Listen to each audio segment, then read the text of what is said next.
All right, everybody, welcome. I'd like to call to order our 5:30 workshop. It is October 25th, 2023. I will say that there is a quorum of counselors in the room. There's 4 in the room, and then Gary Ross is on Zoom. I hope you're feeling okay. Gary, don't say anything unless you absolutely have to. Okay, thanks.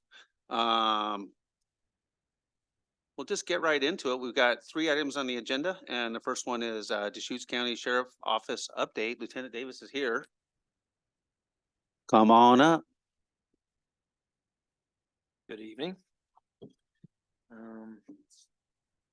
Did have a question about the contract. I asked about that today. It's still with our county legal or with the sheriff's office legal, and then I think there's some county legal components downtown that are looking at it, but I have asked and that's the response that I received. So hope to hear something in the next week or 2, but no firm timeline on that. So, All right. Other than that, busy. We actually have one of our new patrol deputies that's in training. Not a part of the sisters team, but training with the sisters team as Michaela Kohlermeyer. She's a brand new patrol deputy. And so we're starting a new training phase in our field training program where we actually have people come out and ride with the deputies before they go to the academy. And so she's getting exposed to sisters country. And so that's a new thing we're doing, which is pretty cool. And they get So you want them to have an opportunity to see what the best of the best is like. That's right. Yeah, we And do. so they Yeah, don't back out. that's right. Yeah. So she's yet to go to the academy, so very new, but it's good to be able to train new people, and it kind of keeps us on our toes and telling them the right way to do things and processes and policies and things like that. So that's one thing we have going on. Is she not a former Sisters Rodeo Queen? I believe so. Okay. Whoa. I believe so. Yeah, I had heard Rodeo Queen Nice mentioned. little nugget there. So yeah. She's doing good so far. It's been fun. Other than that, been very busy with calls, even though the weather's starting to turn a little bit. We've had quite a few investigations and things, and making some arrests and serving some search warrants and things like that. But it's been good so far. So don't really have any other updates unless you have questions. Everybody got the stats, right? We got the stats, I think, last week, because they're a leading indicator of your visit. So calls are still up from last year. Oh yeah, Yeah, by a margin. yeah. I didn't do the math, We but were about 300 to 400 calls, kind of year over year hires. So yeah, we'll put together an end of the year report here at the end of at the end of this year, and we'll give that to you guys, and we'll be able to now look back to 21, 22, 23, have really good comparison data from those calls for service and whatnot. So it'll be interesting to see. okay.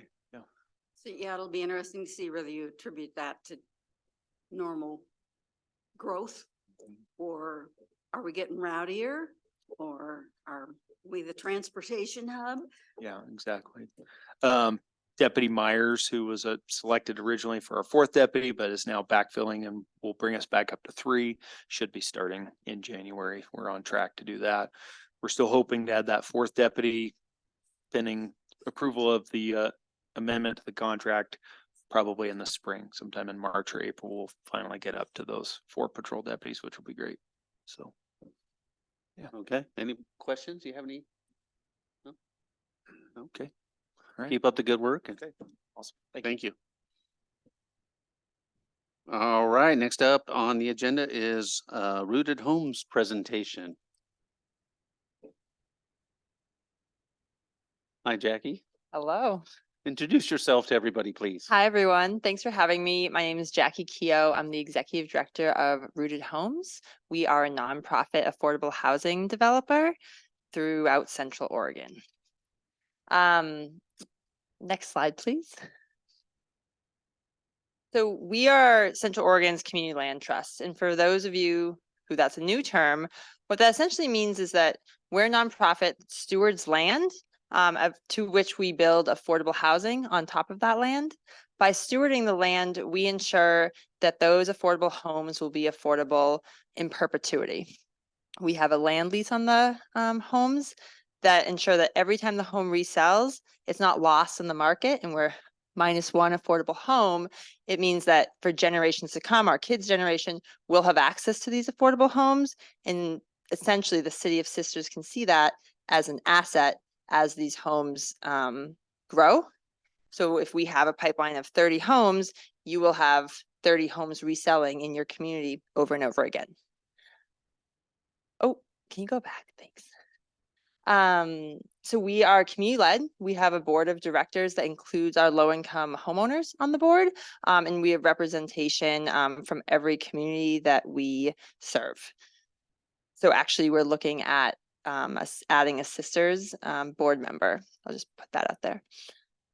We are a strong nonprofit. We have $1 million budget and $5 million in assets. And at the same time, Housing Works, the local housing authority, serves as our guarantor to ensure you all, if anything were to happen to our nonprofit, Housing Works would assume all of the properties and manage them as they have been managed. So there's a insurance.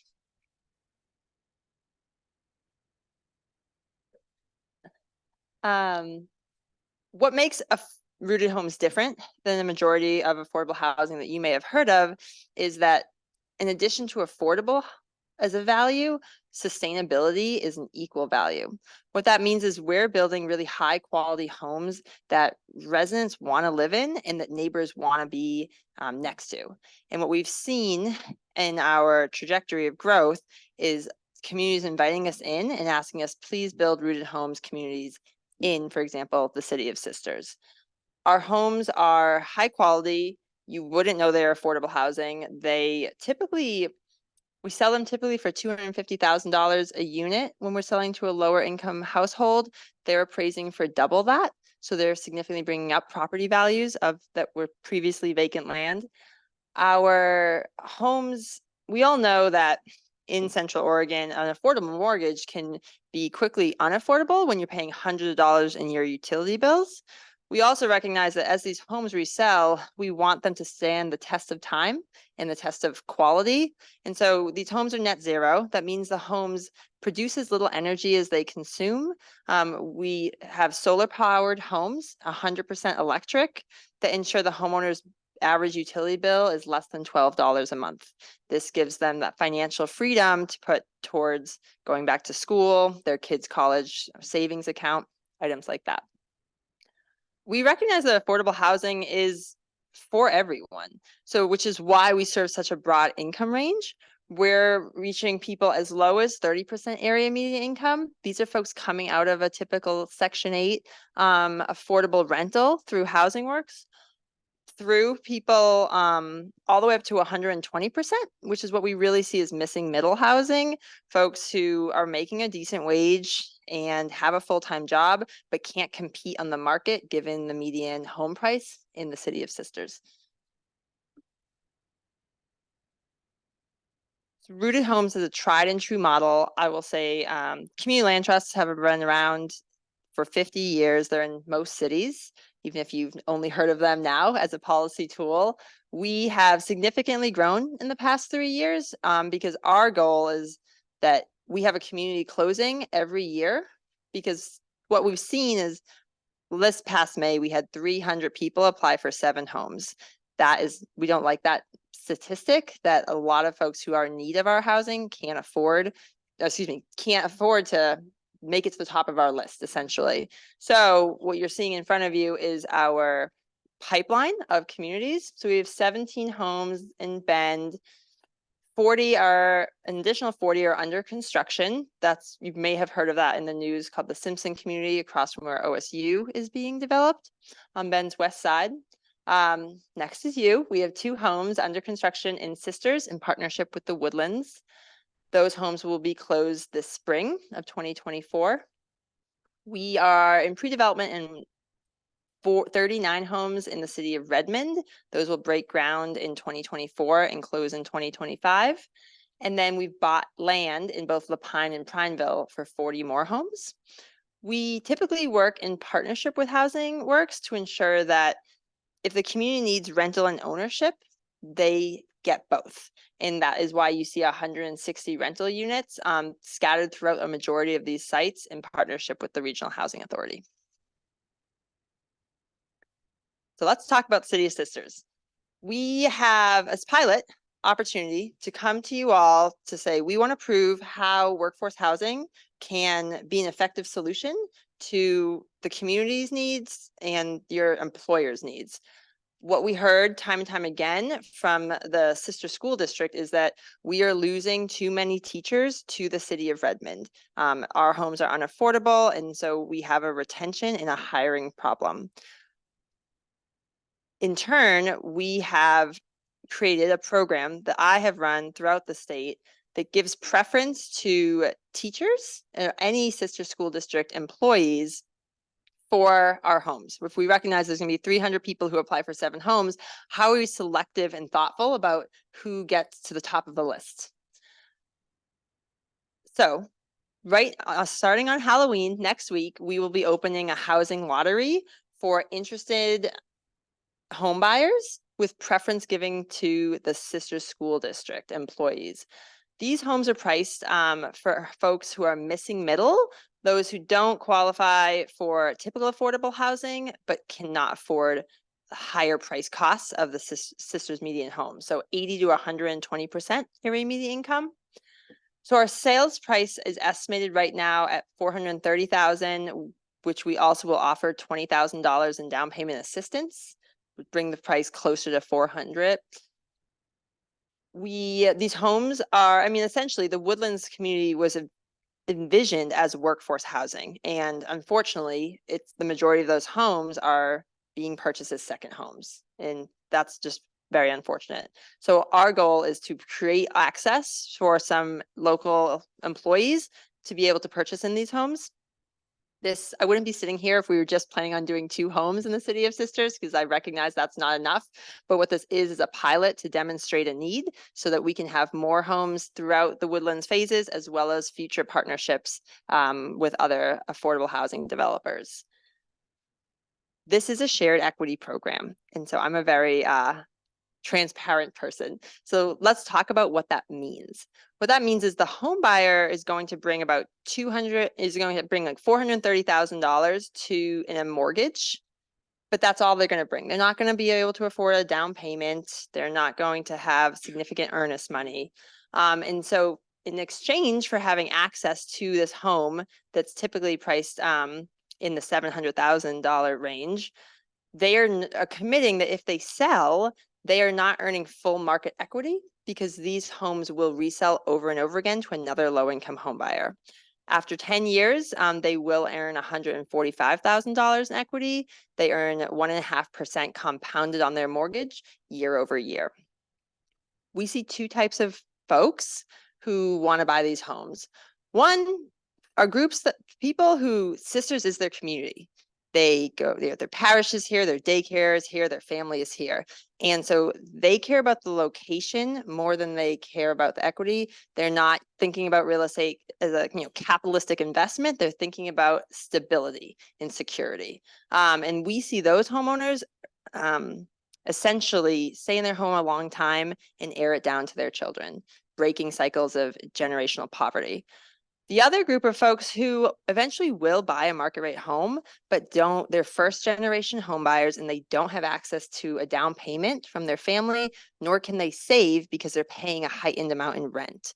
Those folks will stay in our program, 5 or so years, and then they will sell because their income has increased, and then this perfect $145,000 in equity, even if it's a little less, is a good fit for a down payment on a market rate home in the community.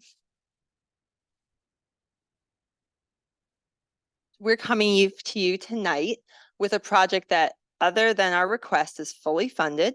We have 2 homes, and let's look at how we essentially got there and subsidizing it. So the Woodlands, the developer, contributed $85,000 per home, reducing the purchase price. The Deschutes County, through their new Missing Middle Housing Fund, is committed to $30,000 per unit. And the Sister School District committed $50,000 per unit. That gives them the preference. We have $40,000 privately raised per unit from an angel investor. And what we're requesting from the city is an investment of $100,000 in total, $50,000 a unit, to a long-term asset. So the subsidy that you fund Rooted Homes will be in that home long-term, and every time the home resells, we will not come back to you for any more money. That will be permanently in that home and serve subsequent buyers. I'm happy to answer questions. Concurrently, we have a home buyer tour at the Woodlands right now. We had over 20 interested teachers who are touring the home and learning more about the program. So thank you for the opportunity to present, and happy to answer questions if there's time. All right, thank you. There's going to be lots of them, I assume. Gary, how's your voice doing? Should I hit you up first so you can have your strongest voice now? It's pretty much toast no matter what. So go ahead, and I'll listen in if I want to ask something. I will. Okay. All right. Maybe the rest of us will answer or ask the questions that that you might ask. Obviously, I'm going to go first. I was with Jackie and Eric at the business roundtable meeting that was previous to this, so I heard some of this stuff, and some of the questions I might ask first, just because I think they're important.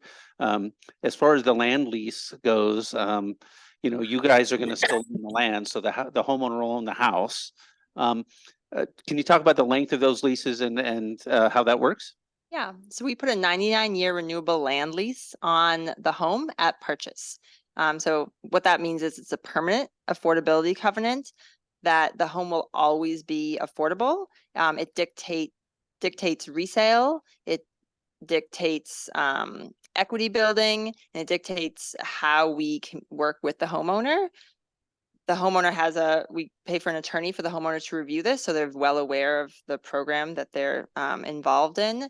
And I would say I've worked in affordable housing in Oregon alone for 10 years. And what I've seen is a number of cities and the state start requiring permanent affordability and these land leases because it's a long-term investment in affordable housing in the community. Excellent. I'd like to open it up to other people to come up with something if you have a.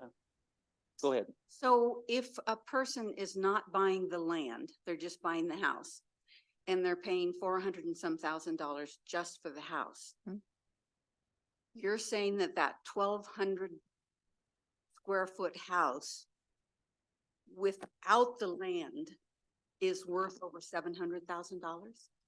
No, so I'm saying the home on the market right now, those homes are in the $700,000 range for purchase, for full equity. What we're offering is a land lease significantly less by, $300,000.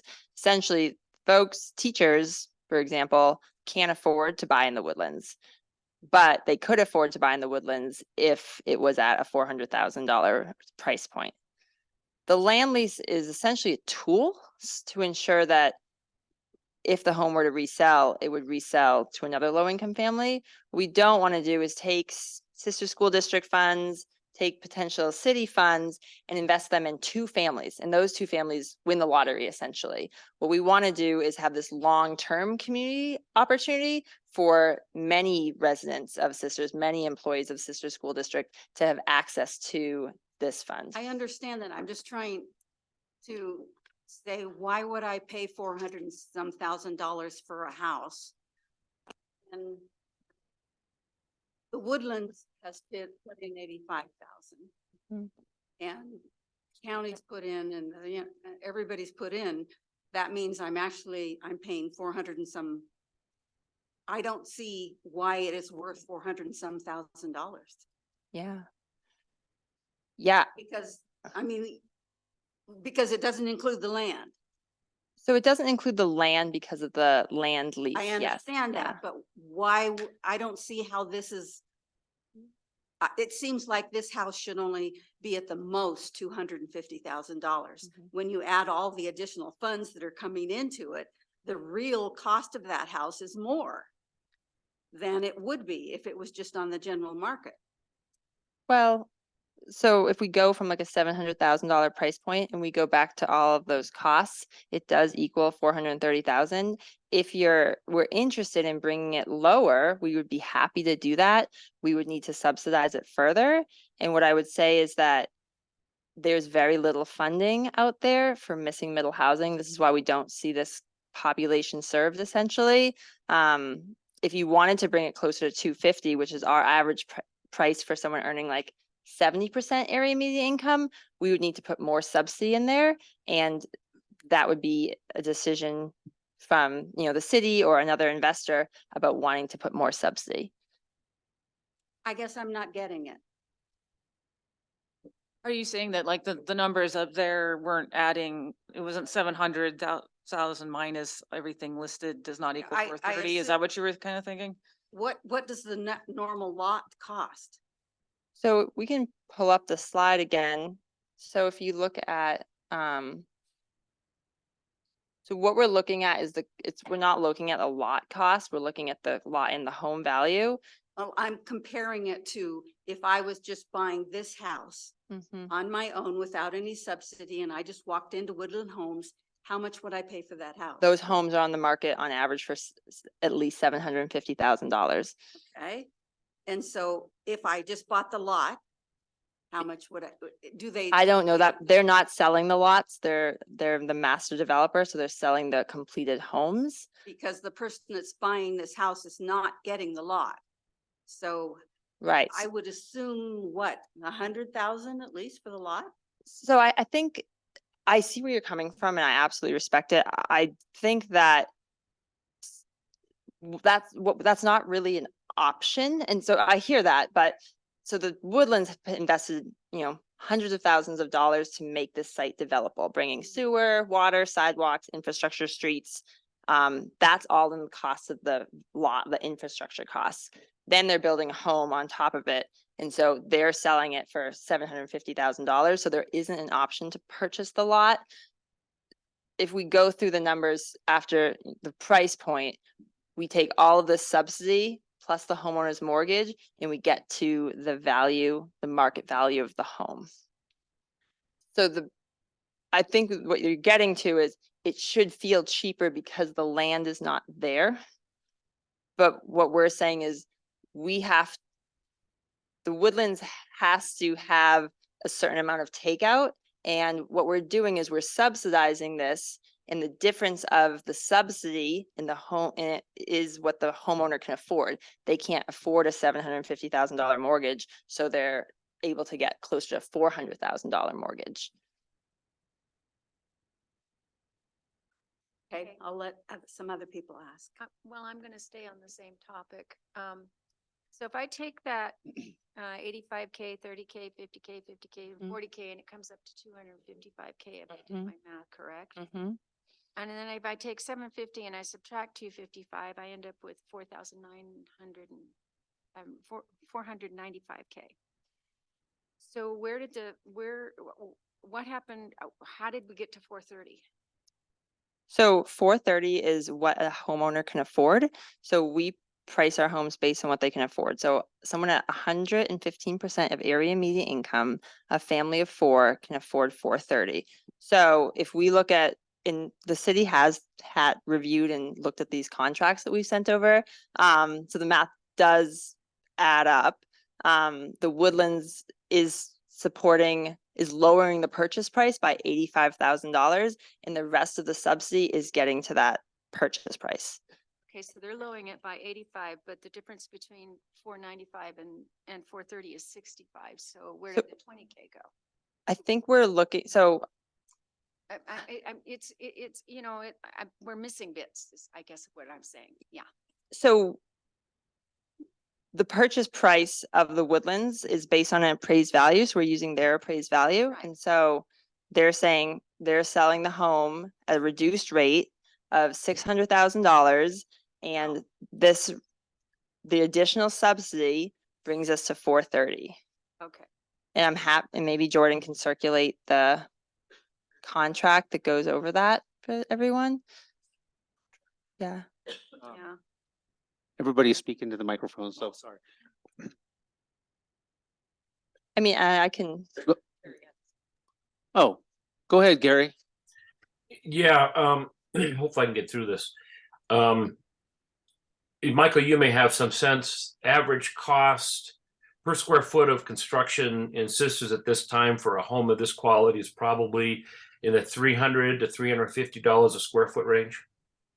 Of this quality, of a net zero home would be probably 400 at the lowest per This, square. this foot. this is a 1,200 square foot home. Are these net zero? these are as close as net zero as you can get. They don't have solar on them because maintain the trees. So. But I guess my point is that I find these numbers to be pretty close and pretty accurate. Having built a number of homes, I think that really what I'm seeing here is by owning the land, the Rooted Homes ensures that this stays as an affordable home down the stretch. It's not so much how much the house costs without the land, it's how much they can sell the house for while owning the land underneath it and make it affordable. These numbers look correct to me, and I really don't have a problem with them. I think that where we get into an issue, if we think of it like a traditional home build, where you're buying the property and you're adding the numbers up, they don't add up, and you're right. But part of it's that the house is being discounted, and they're also committing money towards the land purchase. So I think this looks fine to me, and I really am concerned that we're missing the point here when we try to make these numbers add up to that dollar figure. I think the dollar figure is pretty realistic. That's all I got to say. I'm going away before I choke. Yeah, thank you. And I think I'd like to add to it, and I think the part that you almost can't put a price on is the investment to that middle housing that we actually, Jackie said it, there's hardly anybody doing that. And it's one of the things that we were targeting and hoping that the Woodlands would do in the first place. And yeah, is it disappointing that we don't have 286 units of workforce housing? Of course, but that's it happens, and this is one way we can start with two, hopefully, and then they're not here to just do two houses. You can bet on that, right? Yes, so we're in conversations with the sister school district and other community partners who own land about developing affordable housing where the price would be lower because it would be closer. If we're developing new construction, we typically serve folks at 80% area median income. So you're looking at your $250,000 price point. That's the majority of our pipeline is that.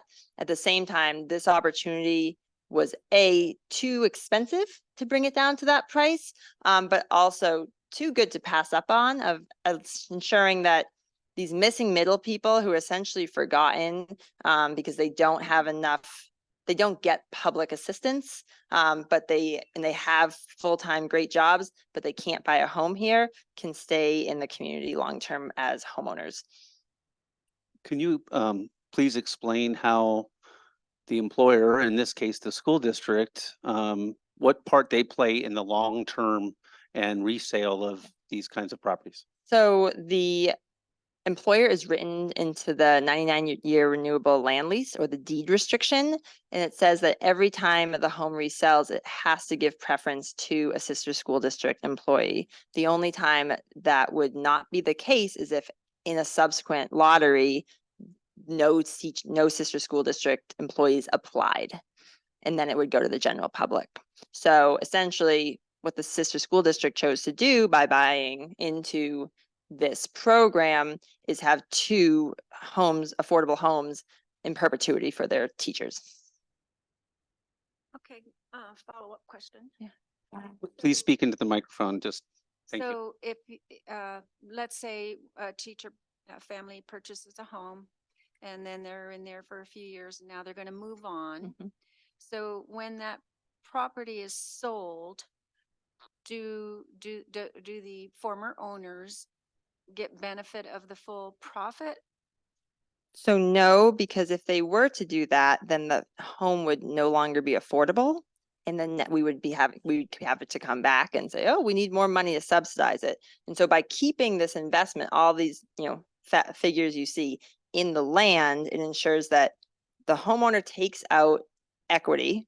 In this case, $140,000 or so in equity of the home. But over time, home prices and area median income has grown.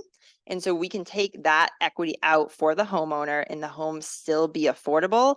The home will actually probably be more affordable than it was the first time because we see area median income and home prices outpacing what we're taking out as an equity at that 1.5% compounded each year on the mortgage. And so a subsequent home, instead of 430 might be 390 because of the way area median income grows. Okay. If we were to take out the whole amount and say this homeowner gets, they're going to sell the home for $900,000, that would be against our land lease. And then we would have one less affordable home. And essentially all this subsidy would have gone to one family and not the general community. Okay, so let me ask it a different way. What portion of the sale does the former owner receive in order to buy another home or whatever? So they earn 1.5% Oh. on their mortgage. So if they're taking out a $430,000 mortgage, they're earning 1.5% on that mortgage every year in equity. After 10 years, our average shows it'll be over $140,000 in equity that they would earn. Thank you. When someone buys, they get the full sheet of year one. This is how much you would earn if you sell. So they're well aware of the resale. This also protects them from a downturned economy and market. They would still get that resale value, even if the home was underwater or the market tanked in Central Oregon. Thank you. I'm sorry I didn't quite. Oh, no, the questions are great. It's fine. In respect to time, the request from Rooted Homes is the 50,000 from the city per unit, correct? I think one question that came up from staff, and I think other counselors too, in reviewing this is, has to do about the preference points, the lottery system, how does that work? And then also, who's eligible to be in that sort of preference system, especially if there's public dollars from the city going towards these units. Does that mean it's open to the entire city? Because all the taxpayers that pay into this, or is it just for city employees? Or could the city contribute on behalf of other employers in town to get them into the lottery? And then the second part of that question is the lottery starts on the next week. So, the council can't make decisions during workshops. Yeah. Obviously timing on this for getting in the lottery for these homes may be difficult, but maybe future lotteries may be more achievable. Yeah. So your first question specifically around The preference. the preference. Yeah. Thank you. So Rooted Homes has the only civil rights preference in the country for an affordable housing developer at this point to give preference to local employers whose essentially parameters meet our civil rights preference. Essentially, the demographics of the census tract we're building in have to match or be more diverse than the demographics of the employer, sister school district. So to make that really simple, let's say the census tract is 95% white. The school district's employees can be 95% white or less. That's how the preference works. In terms of preference, essentially, any sister school district employee who applies gets 1 point, and we lotterize everyone with 1 point to make it fair. Anyone can apply, but they will have 0 points if they're not a sister school district employee, which means that either sister school district employees would not apply, not qualify, or for some reason turn down the home so that we go through the list to get to that 0 preference point. We've run this program many times and we've never gotten to the 0 preference points because of level of interest from employees. Your second question is specifically how the city can contribute. So these homes are closing in Q2 of 2024, so spring. So we would not need the funding until then. You would send that funding to escrow, so it goes directly into the purchase. So you have time to make this decision. If what we're trying to do essentially is demonstrate a model and an entry point of how we can build affordable housing in the City of Sisters. And I will just say that although not required, every other jurisdiction and city that we are building in is contributing something in terms of financial support to build affordable housing. That said, you can make a donation directly to, we want this to be Sister School District employees. You can do that. If we've talked, Jordan, too, about if you had city staff that, for example, wanted to get preference through the city's contribution, we could do that in subsequent rounds. One of the challenges for the city with our affordable housing fund, I think, is that we currently have a commitment to one project. But we, add money to that fund on each budget cycle. And I think we're kind of waiting for the application process on this other project to see what that comes out. So that's some of the information that we would have to bring back to the council in terms of if we were to, if the council decided to contribute, where does that come from and what's the timing of that? So this is something for you to be aware of kind of the decision-making process and what are kind of some of the constraints. Yeah, we brought this to you in October so that you would have, close to 6 months to think about it and make a decision. We would actively fundraise to fill that gap if we couldn't get that contribution, although I don't know if we would continue building in the City of Sisters without that commitment, just because of, just potential demonstration of a lack of partnership. Well, you also said that perhaps, if you did continue, if Rooted Homes continued here, that the other homes might be at a lower rate, and then the city exposure would then, I would assume, be a lower rate. If we were to, so the way to build lower rate affordable housing is to do it as new construction. So we would be on a much longer partnership and timeline with the city, looking at available land, bringing in new development. The state gives significant investment, which allows us to bring the price lower. So yes, your investment could be spread out, but that would be, you'd be looking at 2028 as a closing timeline at the very earliest. I just had a couple questions. If somebody is, it's kind of an employment-based, point system, and they work for the district for 2 years and then they leave and get another job somewhere else, does that impact their ability to stay in that home, or once they're in, they're in? Once they're in, they're in. We work with St. Charles. I'll use an example. No one wants a headline that says St. Charles nurse fired, also is now houseless because they've lost their home. We don't believe that housing should be a contingent on employment. What I will say is that unless they get let go, right, would be a decision from, the sister school district, for example, folks who choose to sell are likely choosing to sell because they've advanced economically and want to buy a market rate home, so that maybe they're taking a higher paid job at a different school district and now they can buy a market rate home. And so what we do see, the average time of people in the home is 7 to 10 years. So we don't see people selling quickly. And maybe that is also because of the equity. You earn more equity as you stay in the home. But yes, it is true that once you're in the home, we're not checking income. We want you to advance economically, and we're not checking employment records. Okay. And my second question is, have you used this model with mobile home parks, or is that something that you're willing to explore? We have not explored this model with mobile home parks. I would say CASA of Oregon would be who I would turn to for mobile home development. What I see as a barrier to mobile home parks in a land trust is that we want like a very high quality asset in our trust because we want the home to resell over and over again. Essentially, we see our homes having at least 100-year lifespan. And I'm not saying that some mobile homes might have that. I'm just saying in general, stocks of mobile homes may be a shorter lifespan than that. And there's very little money even anywhere in the state to rehab that.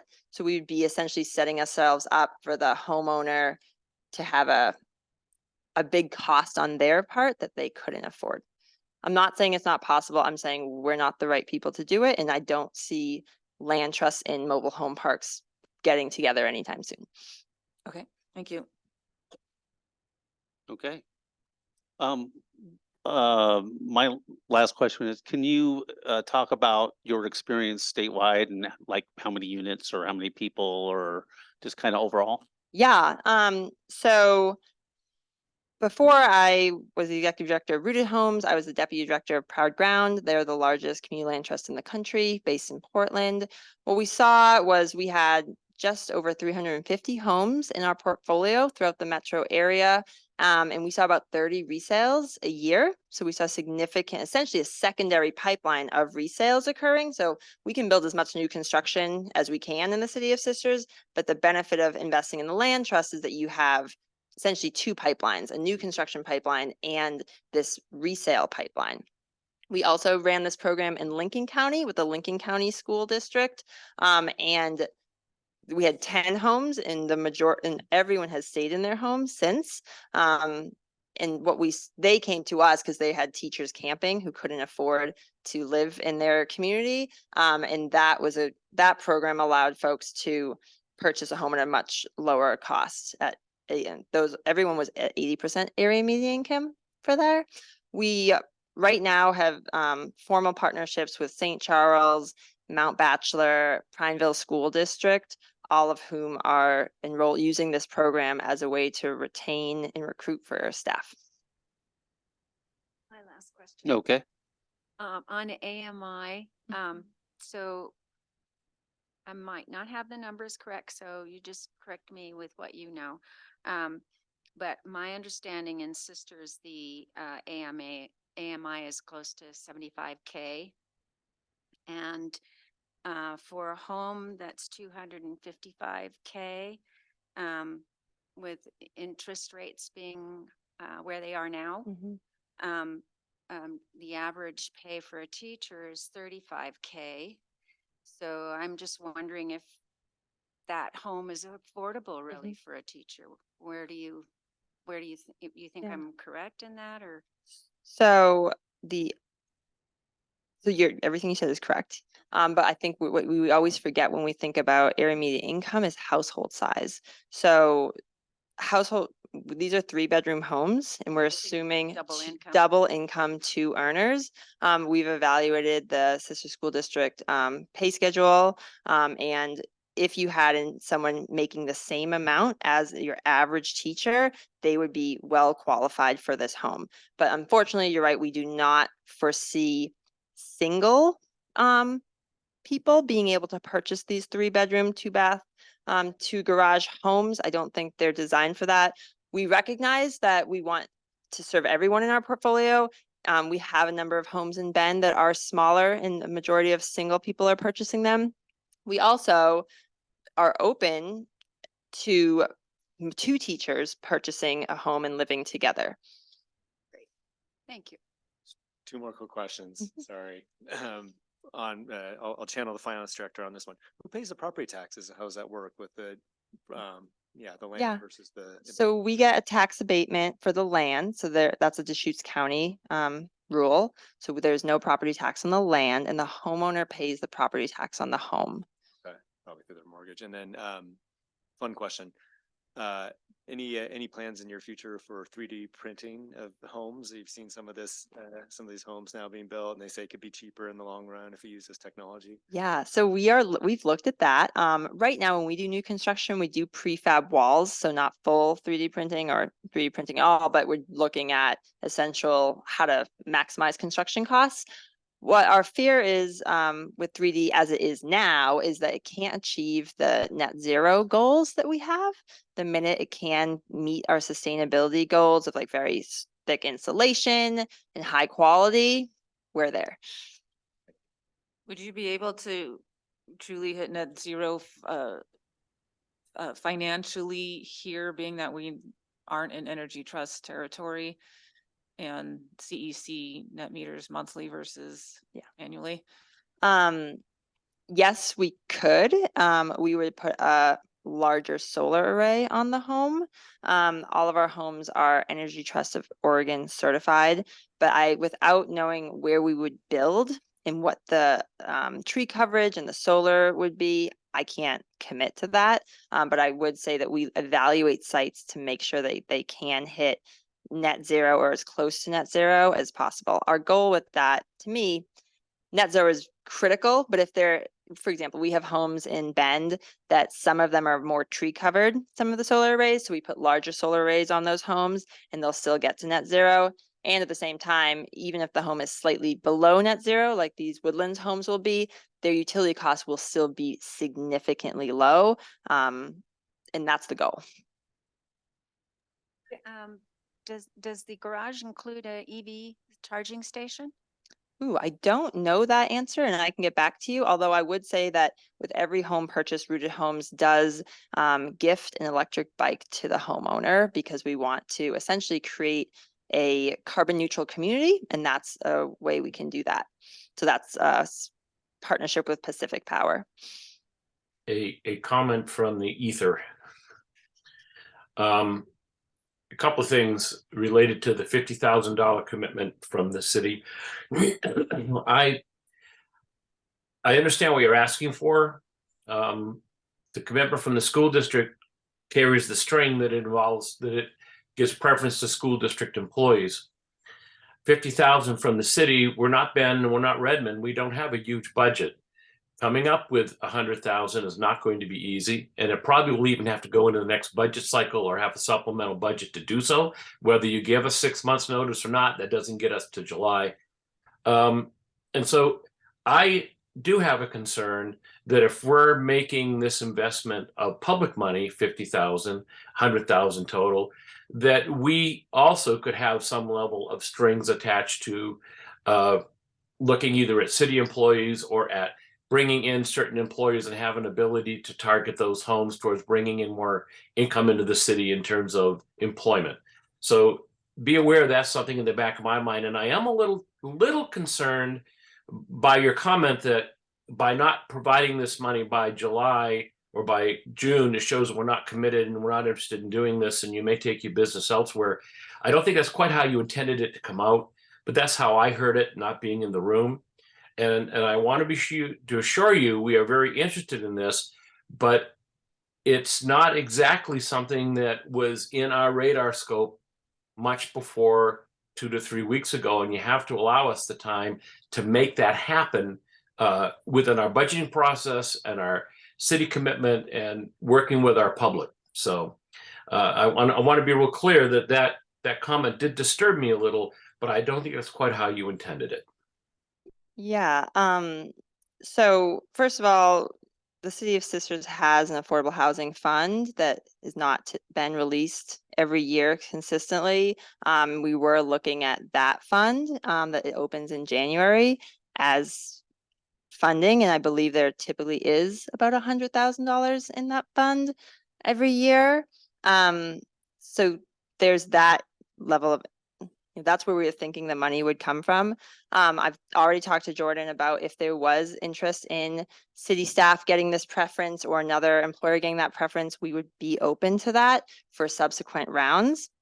Our comment about funding essentially was not the intent, but the intent essentially is that every city that we work with is a partnership, and it's a long-term partnership because we plan to build a number of homes there. And so we want to make sure that there is a interest. We only go to cities that we're invited to build in. We don't just come into a city and say, you need affordable housing. And so we were invited by the Sisters School District, and we've had great conversations with EDCO and Jordan. And so what we want to do is have this shared investment. If we're going to bring hundreds of thousands of dollars in our own fundraise money, we want our partners to also bring a small financial contribution. And if you can't, look at other community development policies, bonuses, exemptions that will allow affordable housing to be cheaper. I wish the affordable housing development was more affordable, but what we have found is that we need city, state, county, and private support to make it work, given the cost of construction, interest rates, and what the homeowner can or cannot really afford. So But I don't think I disagree with anything you're saying. But I think I heard Jordan say earlier on that right now that money is pretty much earmarked for a project that we have in the works that we're waiting to hear final numbers on. So while there is $100,000, and you're correct, we have not allocated it every year, which is something that has been a concern to me. I want to be sure that you understand that we already have made a commitment for that money that you were looking at. And I don't know how much is left, or if we have a new funding piece coming into that, and Jordan will have to clear that up for me.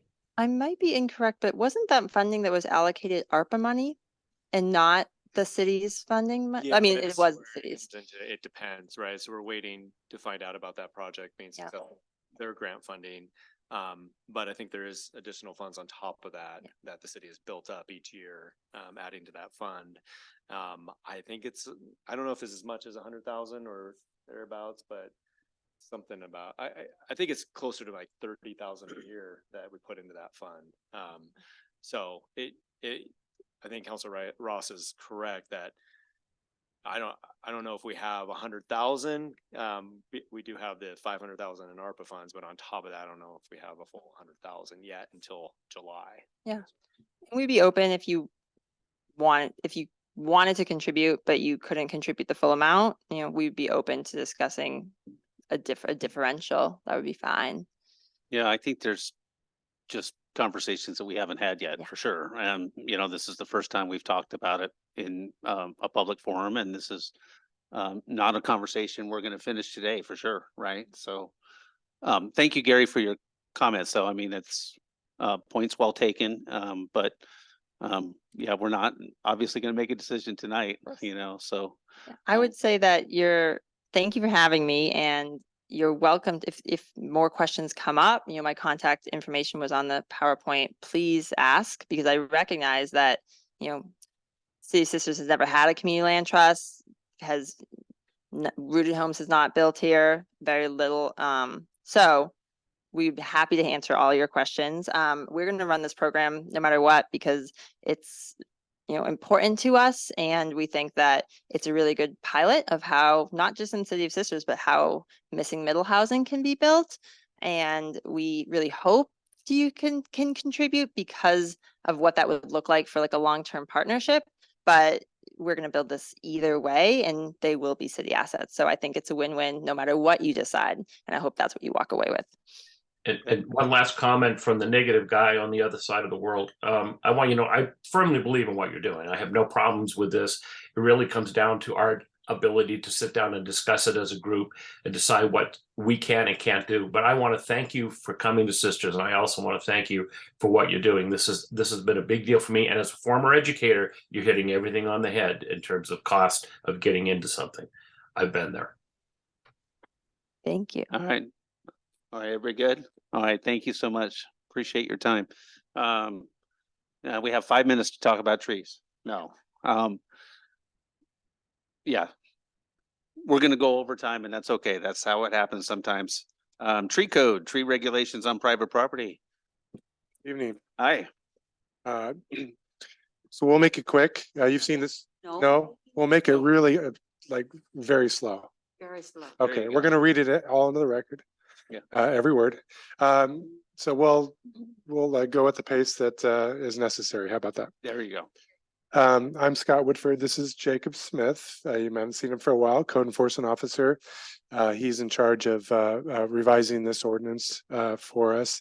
And just to recap, this is not a new ordinance, or this is not a new concept. This is basically taking what is current practice and putting it into a more proper location.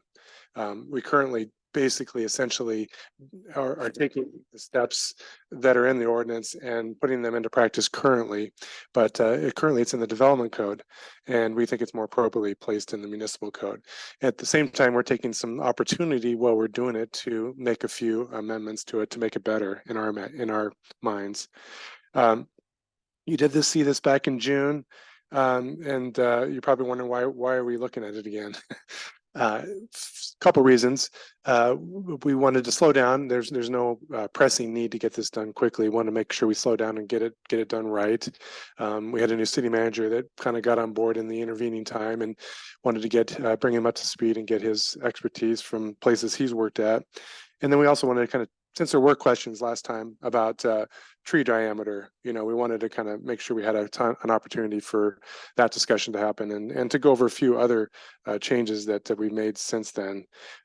So I thought Jacob will kind of give you a reminder of how the thing's structured, and he'll talk about a few of those changes that have been made since last time and a couple threshold questions we'd like some direction from council on. So Jacob, go ahead. Good evening. Yeah, so like Scott was saying, I'm going to do just a brief overview of the code and then hit on the spots that we've received feedback on, excuse me, or that we want feedback on. So the main point of the code is to require private removal. And that's going to be based on a significant tree. The significant tree is set at an 8-inch diameter currently with this. We had feedback about raising that up. The issue we ran into when we were discussing this is we do have a code for development that is based on the 8-inch standard. If this code now deviates from that, the discrepancy is going to land on the bigger base of the tree, meaning that if we went through the development process, they would be required to save 8-inch trees. As soon as they were out of that process, it becomes a private tree, and they would have options of removing the trees between the 8-inch and whatever the increased diameter of a tree would be for this code. So discussing this with staff, we came to the conclusion that it would be best, whatever the number is, that it stays consistent between the two codes. We had a couple questions about the exemptions. We currently have 4 exemptions. That covers right-of-way trees, which has its own code, and there's no real change there. We have the urban renewal interface code, which for a better title is a fire hazard code. The code's going to be updated here soon, and that would allow an exemption for trees that are a hazard, deemed a fire hazard, and be able to be removed without this permit. And how would it be determined it was a fire hazard? So that code is being rewritten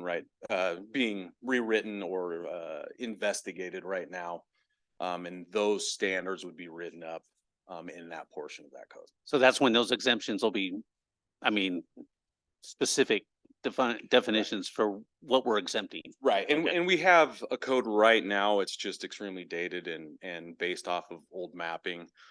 So it needed to be updated anyway, but yeah, that would have the regulation to get those hazardous trees out. What happens in the meantime then?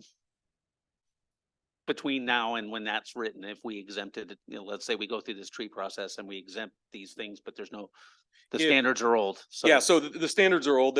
One of the bigger issues with the tree code now is it's based off a map where those standards do not apply according to the map to the vast majority of the city. So Okay. there could be small portions or plots that those hazardous regulations would apply. Okay. Fair enough. Do we know who would be the determining person that would determine whether it would be hazardous or not? Yeah, so the code would be written, we would apply the newer code to the situation. And then that person, we would have to discuss if we were gonna track those trees cut down under that code without this permit process, but track it. And that would be something we would have to determine still. It could be like maybe the fire department or a fire professional writing up a So, report In saying. addition X- to buying a permit and hiring an arborist, we'd have to have a fire specialist come in and Yeah, maybe, or maybe in lieu of the arborist or something like that, because it is an exemption, so. this I is know. all getting very, Well, very it's technical. very- If I want an ugly tree out of the front of my house. Okay, We'll get there. I think we need to add quake Yeah, and ugly aspen tree. that are interfering with my view. The other exemptions are the development code that we've been using currently to regulate significant trees. And then we have an immediate threat, exemption. An example would be a storm, tree falls, it's kind of teetering, could hit a house, they could go down and get, cut that down and then give us notice of what the situation was and why it happened. When a person comes in to submit the application to remove a significant tree, there's information they have to give, where the tree's located, other trees on the property, things like that. We would require a certified arborist to make a determination about or justifying why the tree is being removed. And we'd be looking at that for the approval criteria listed in subsection D. That report, we're gonna be asking for alternatives for removing the tree, replacements or justifications for not replacing the tree. And then we're gonna take that report and again, look at the approval criteria. The approval criteria is basically, to sum it up quickly, is basically we're looking to remove dead or hazardous trees.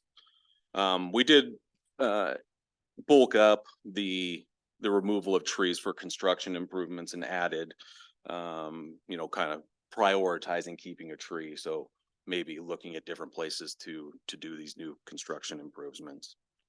That's a key difference between our existing ordinance and what the new one is. The existing ordinance does not include a provision for, say, when somebody wants to put a shed in their backyard and they want to remove a tree to do so. Right now, there's not a criteria that is available. So this is something that actually expands some options for a homeowner. It gives us the ability to kind of say, is that the only place you can put that on site? Can you move it over there and not take out a significant tree? So we might give them flexibility, but we also. Can't hear you, Scott. I'm sorry. You guys heard enough. Oh, gosh, sorry. I thought you were low, but you were not. I'm sorry, Counselor. Did you hear, how much did you hear of that? Just tell him the difference. Okay, so I was just pointing out that one of the differences between the old code and the new code was this extra provision to allow some ability for people to make improvements in, such as a shed or putting a garden in their backyard and potentially getting approval to remove a significant tree to do so. But at the same time, giving us some abilities to question why the location has to be the location and why they might not be able to put it in another spot that doesn't require taking out a significant tree. If there's no other locations, then this gives us the ability to say yes to taking out a tree. Thank you. And lastly, we had some feedback regarding the penalty. This is a different type of penalty than code enforcement normally deals with because it's a one-time thing. So it's set right now between a $200 and $1,000 penalty. Some people thought that might need to be increased to keep people from just cutting down a tree and taking the penalty. So that might be some feedback we need on that. Okay. And just one more feedback that we'd like is whether or not the council thinks it's appropriate to charge a fee for this. Currently, we do not charge a fee for the review of the private tree removal, but we certainly charge for other things. So we'd like your feedback on that. So why don't we do this as a two-pronged approach? First, let's just do questions. And then after that, I might have you summarize what the things that you're looking answers for. Okay, let's do just general question. Gary, any questions? General questions, or you want to wait? No general questions. I did see the letter speaking to the fee, and I kind of agreed with what was in it. Okay, Susan, questions? I do have some questions. I did send these, but I want to make some of them public. So I sent an email with questions. So one of my suggestions was to have a purpose statement. The reason I felt that was important is because I was asked that by constituent, why are we doing a code for private property on tree removal? And so I just think some other code does have purpose statements, and I just think, just to make it clear. I was asked the same thing. Yeah, so that might be a good addition. On the exceptions, I think that old growth or what you call heritage trees would be important to add. And we did have a discussion about going through the town, Jordan and I, about going through the town and identifying heritage trees, which might be something that we could consider. But even though we may not have heritage trees now, we might want them in the future. So to have that description in the code might be wise, so we don't have to change the code later. I was confused a little bit about the section where it points to section 820, and then you clarified that that's the fire code stuff. And I think in the code to say what that section is, so somebody doesn't have to go and read the other code to find out what it is. This is about fire, or however you want to do that, I think would be helpful to the reader of the new code. And then I think it should be a requirement to have a qualified specialist arborist do the tree cutting. So I don't think that we should assume that that's going to happen by an owner. I think that it should be required. I don't think there should be a fee for a permit, because people are paying for an arborist to we're asking them to have an arborist make the assessment. So that can be a fee that's included with cutting the tree down, or maybe not. Maybe the arborist, charges and says, you don't need to cut this tree down. It's perfectly healthy, yada, yada.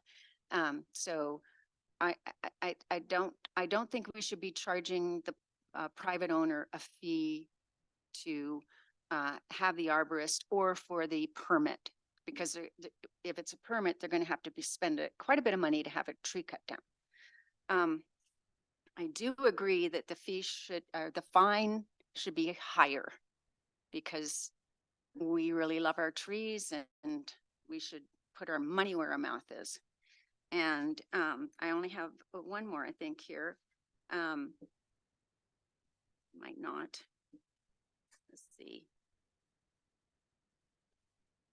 Oh, and then nothing in this particular section that explains that if I were a neighbor and I see a dangerous tree, where there's no reference to code that says contact the code enforcement officer. I think that should be stated in there. If you have a dangerous tree, it might even be higher on the code, so that if that's the reason they're coming to the code is an emergency reason, that they'll see that first. Now I'm done. Okay. I was waiting for the question. No, I'm just teasing you. Do you have any questions or? Yeah, just a little bit. A lot of those were good points, though. I think, you can't mandate a professional to drop the trees, because a lot of people, we dropped a bunch of trees at our house. It would have cost us thousands of dollars to No, do I'm that, but talking we about were the like, permitted ones, the ones that are large. well, they're not, 8 inches is not large. It's, depending on the tree. Yeah. And I don't think it's not carte blanche to like go drop a 4-foot DBH tree for sport falling or anything either. So, I think that's up to the homeowner, but a lot of, I agreed with a lot of your points. So, I think that it's a little bit of a chicken egg thing to do this before working on any kind of fire code, defensible space code. They're very interwoven, and it's kind of hard to work on this not knowing what that's going to say. So that's just, I don't have an answer to that, but that's a challenge for me in my brain.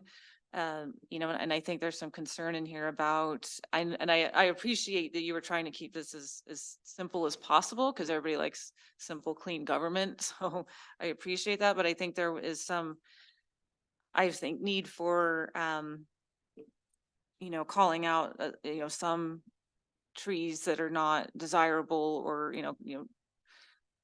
juniper has a lot of, negative qualities, especially being highly flammable. You know, if somebody wanted to remove a juniper tree from their property, do they really need to go through this process, or, you know, kind of things like that.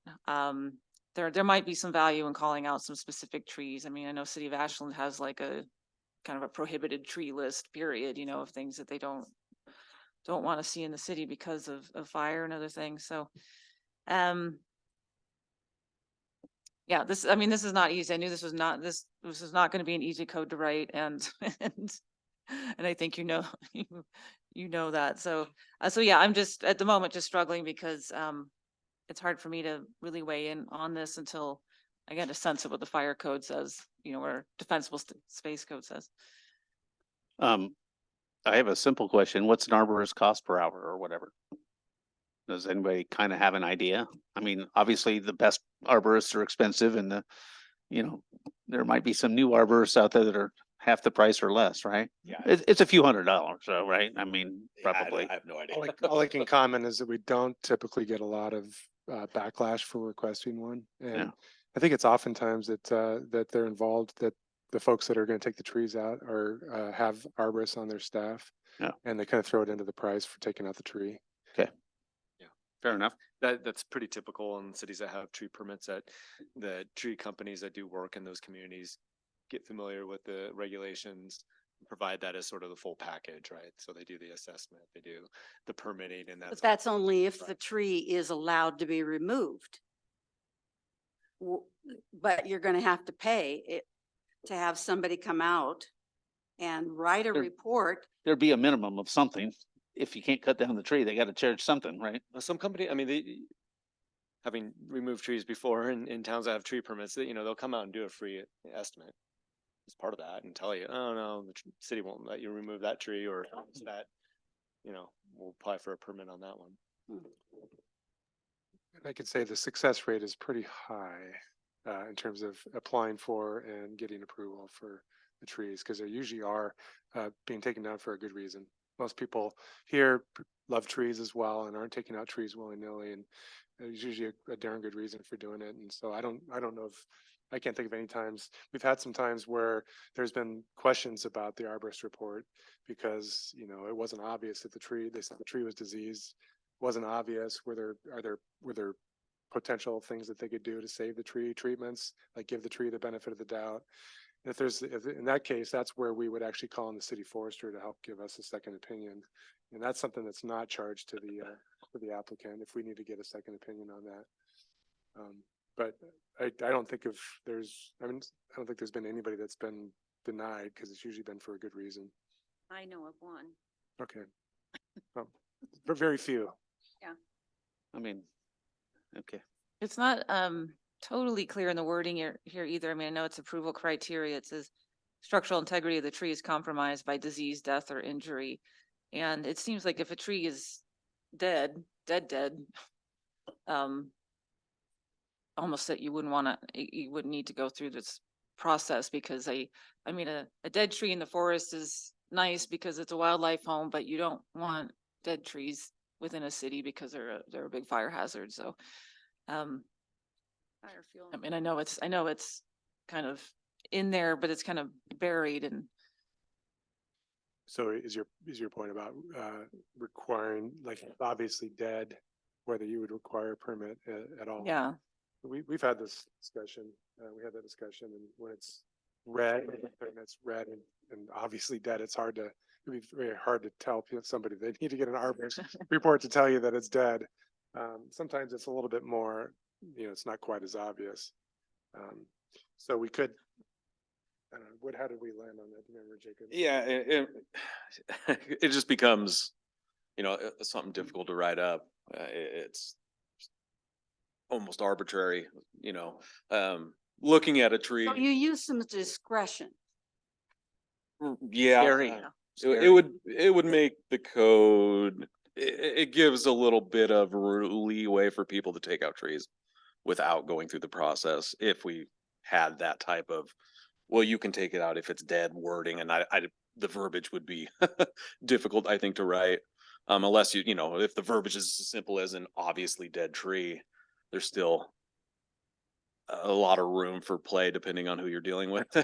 Well, and If that answers the question. yeah, and it's one of the reasons to have a tree permit program is because we do get questions from the public, right? When they see a tree come out, they want to know, was the city aware of this?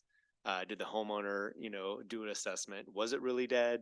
And if we just, oh, well, they told it was dead, so it came out. It provides a little more credibility to the process and documentation that there was an extra step taken that verified that tree was hazardous or dead or diseased, rather than just taking someone's word for it. We trust our residents, but trust but verify, right? Well, it seems to me that the permit process should be applied to anything. And the person comes in and said, I want to remove this tree, it's dead. And in the issuing of the permit, we could ask them to bring in visual proof, i.e. a photo or something like that, so they have to bring an arborist in. But that way, there is a track record, and I think it makes a lot of sense. As far as the fire piece goes, Jennifer, I'm in total agreement with you, but I think we need to probably approve this as it is when the time comes, and or not approve it, and then look to revise it when we finally get the information that we need to have related to defensible space that we're still working with. Excuse me. Well, if we're not in a huge rush for this tree code and we know we're gonna do the fire code at a certain date that's not too far down the road, can't we just do them both at the same time, even if it's next spring? I don't know. I'm just asking. I'm just throwing it out there. Well, I sort of agree with Gary in that, excuse me, Counselor Ross, in that, I think we want to have some kind of code because, tree cutting is happening right now and then it'll happen again in the spring. So it'd be good to have something. Yeah, the one thing I worry about is rushing something that's a little onerous on private property rights. I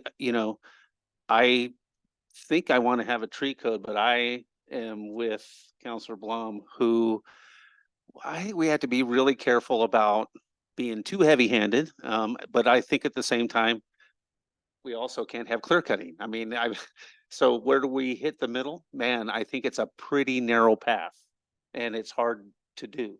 And it's already in the code, just in the wrong code. It's Yeah. already being implemented. So I'm not saying I'm like, no, let's not do this, but I definitely want to err on the side of not trying to do too much, but at the same time being thoughtful about our community. We are in the middle of a fire danger forest, and we have to keep that in mind. But at the same time, we don't want to just, hey, if it's under 8 inches, go for it, right? I mean, that's where we're at. And I think that, that's still a pretty chunky tree, but at the same time, it's under 8 inches, so it's actually 7.5, so it's legal. If it's 8, it's significant.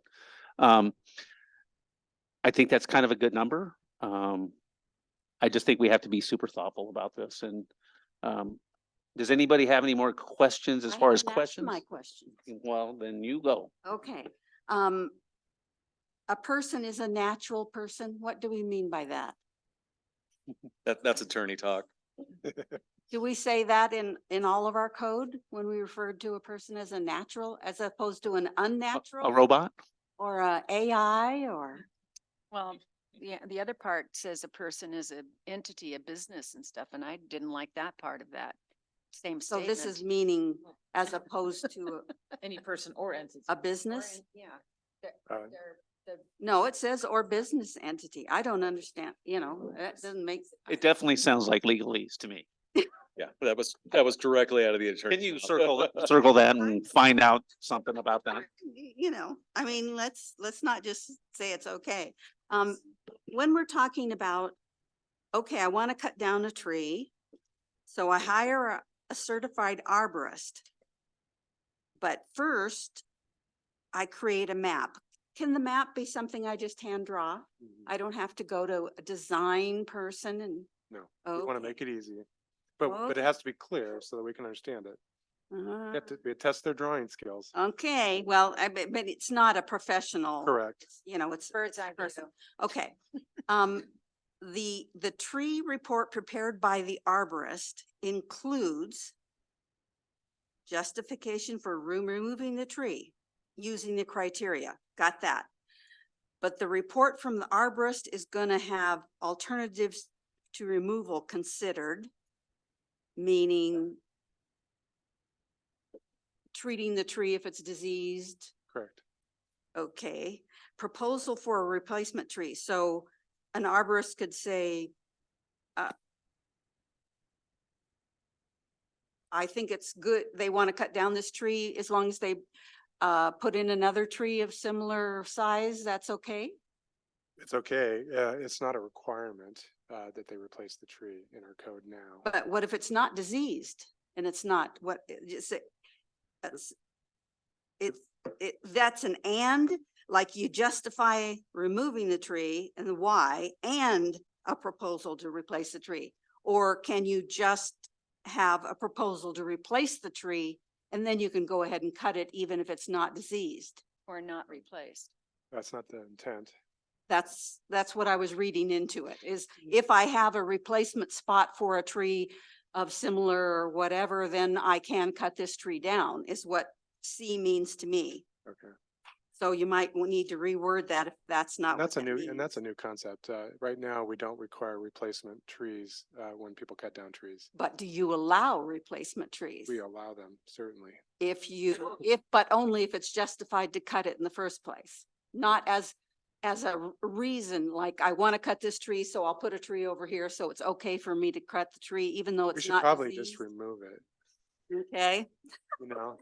'Cause yeah, because I would say. Unless, well, if unless I- council wants to require that the tree would be replaced. Okay. What I'm saying is that's not current practice. It is in the development code. Every 3 trees you cut down, you have to replace it with 1 tree. So we do have a replacement policy relative to development, but not private. Well, I thought maybe that was an alternative for the ugly tree. Okay, doesn't really become impractical. Okay. Under approval criteria, preservation of the tree may become impractical when it prevents reasonable improvements to the subject property. In whose view? So is that a determination the staff makes? Yes. Okay, So so it's not the owner that it's- decides that they need to improve. They can provide the justification, but we're the ones that would kind of approve whether that meets the criteria. reasonable or So not. that's like when you're building a house and maybe the tree's kind of close, but it's, and different trees have different root systems and there's lots of different reasons why, not just the ones where the house is going to be, those are going to be gone. You know what I mean? understand if Somebody wanted to expand the size of their, let's say, their garage, and that they wanted a tree removed, so why would I need your approval of my reason? Well, it's like, no, they're talking borderline ones that are maybe kind of close, or maybe later on when we have defensible space code, it's in that space. And maybe it's like right on the edge and they would be the final decision maker on that. So if you're expanding your garage, that you would need a building permit, and we have a separate process for reviewing tree removal through building permits. Okay. The Yeah. example we used for that was a homeowner comes in and wants to maybe build a shed that doesn't require a building permit, and they want to put it right where the significant tree is, where if they moved it 3 feet to the left, they could put it right there instead. So that type of flexibility.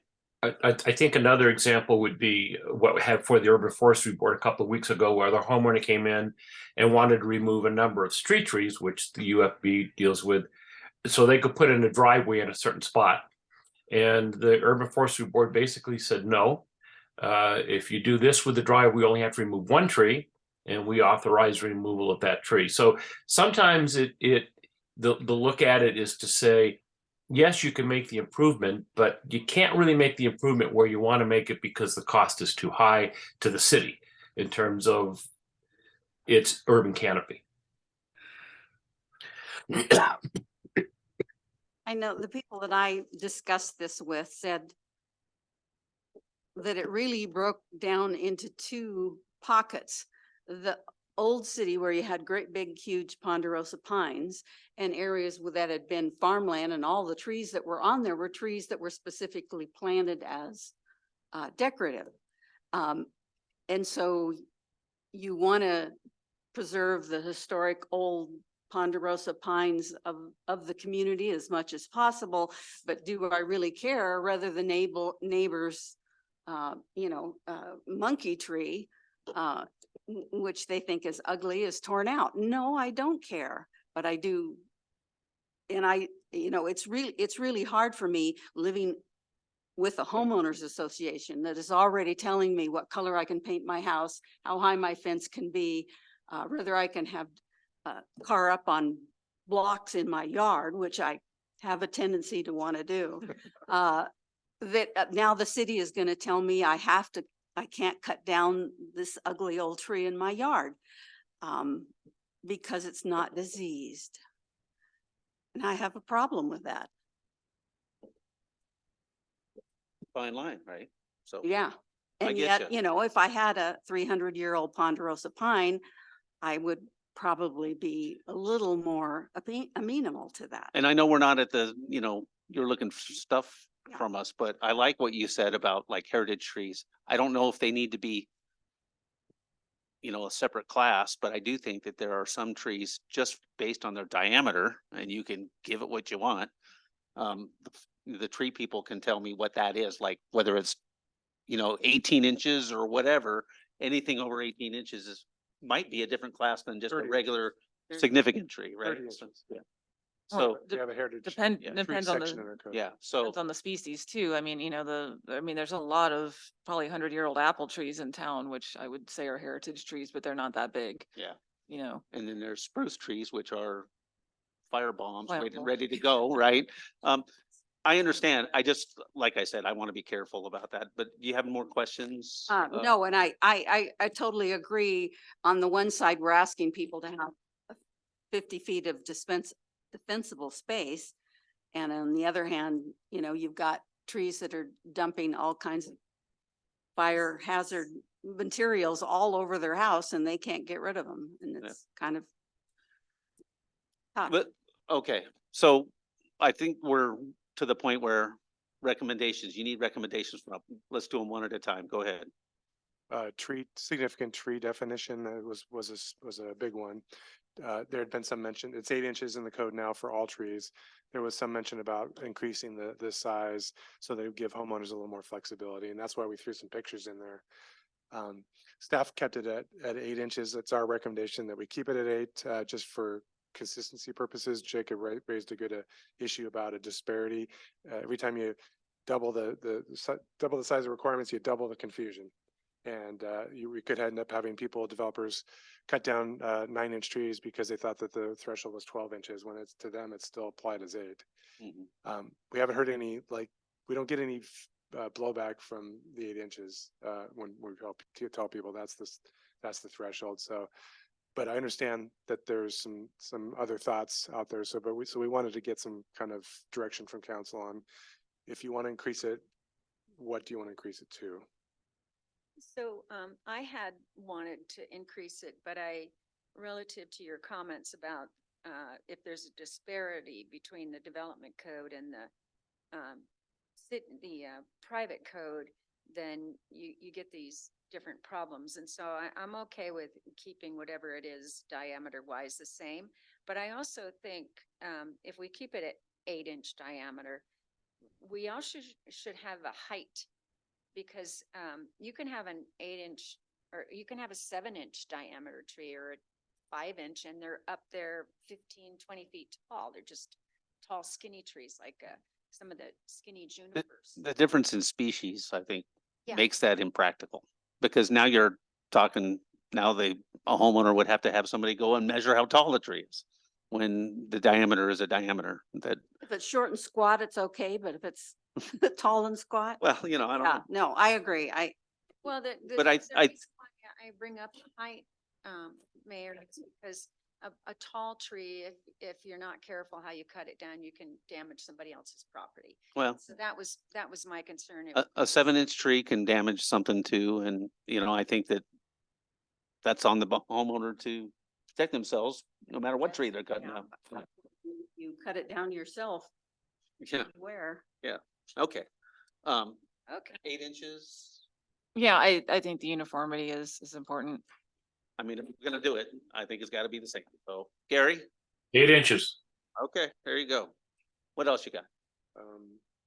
Permit fee? I don't Free think or? we should have a permit. No, not at this point. Maybe if there's a significant workload as time goes on, and maybe revisit that. If we change that, is that just a fee schedule change later, which we do almost every year? I guess I could start out with no fee and we'll monitor the situation, figure out how many hours are put into it if we enact the code, I guess, and kind of review that. We're not in here to make money. We're not really here to lose money either. So I guess we'll find out how expensive that is at another time. Gary, you good with that? Yeah, no fee at this point. Okay. What else? Yeah, just I heard speak to the fee, the overall penalty for cutting down a tree without getting the permit. Is that also a fee scheduled if we decided to change it? No, well, This- that's a fine. This one, This this is one's codified. listed right. Is that a fine schedule? We kind of need to know how much an arborist costs, because you would want it to be more than hiring the arborist. Otherwise, it'd just be cheaper to just cut it down and pay the penalty. $100 an inch, you know? Yeah, no, So I'm getting a tree taken down, that's a little, well, it's 12 inches diameter. Did you ask permission? 12 inches diameter at the base, but then it immediately after 4 inches from the ground, it breaks off to two trunks, and one trunk is 6 inches and the other trunk is 4 inches. So, do I add those together and have to, I don't know. I have a devil's pitchfork tree myself and But but it's- getting to the price, yeah, so it's $500 to remove that. that's to cut it down. That's to cut it down. Not, but I kind of wonder about. Yeah. I don't And know. then the arborist fee is included. Right. Yeah. But if they don't end up cutting down the tree because they decide it's not diseased, I Right. wonder how much they charge. Where are we at right now on the penalties? But 200 to 1,000. Um, And I think it should be 500 to 1,200 or 600 to 1,200. I don't know. I could start low for now and see how it goes. Yeah. I don't know. I think it should be higher than that. Right, I mean, kind of based on, They know, really don't want. Cost. cost of drop, yeah, I don't want anybody circumventing it just because it's cheaper. I'm just trying to think of how much it would cost me to buy off an arborist Yeah, to say it was diseased when it wasn't. gotta Let's see. figure out what beer they like. I don't think that should be discussed at the council level. I think, No, The real Sorry. world. Gary, yeah, I'm gonna say, I believe that the number's too low. I think that $250 is pretty affordable for almost anybody that owns a piece of property in this town. And the penalty for cutting a tree that's in the city right away is significantly higher. 10 times the value of the tree can be the damages that are assessed.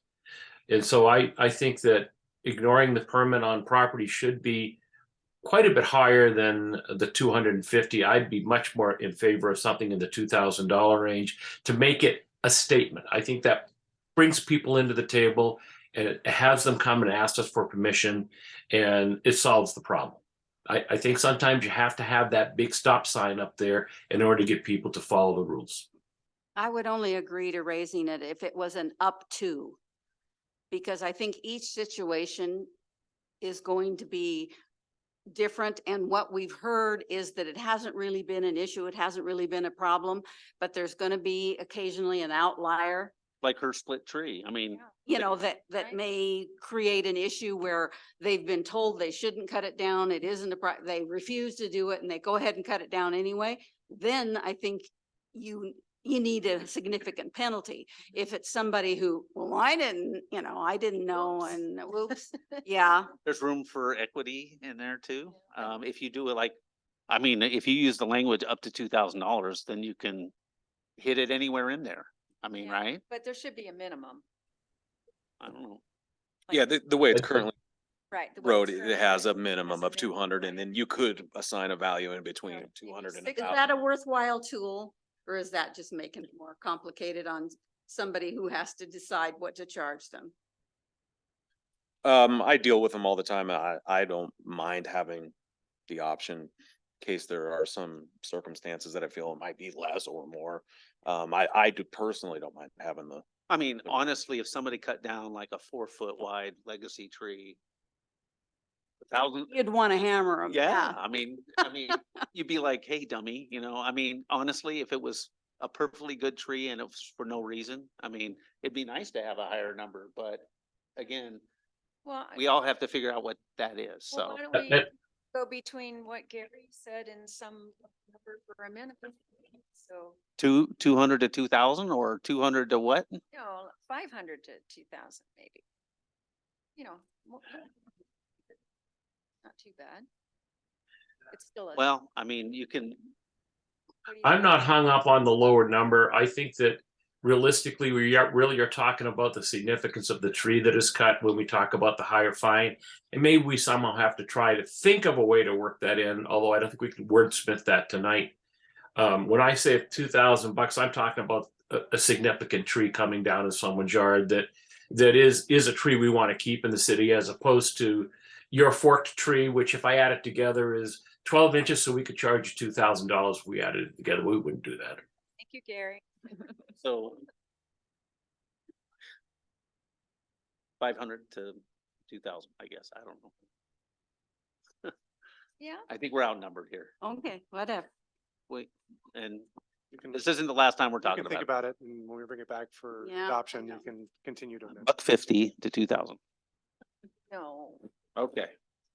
Are we good here? Thank you so much. Thank you. All right, it's 7:07. We're gonna we're gonna start at 7:15, if not sooner. All right, everybody's ready. Let's go. I call to order the 10/25/23 regular city council meeting. It is 7:12. Everybody, please join me in the Pledge of Allegiance.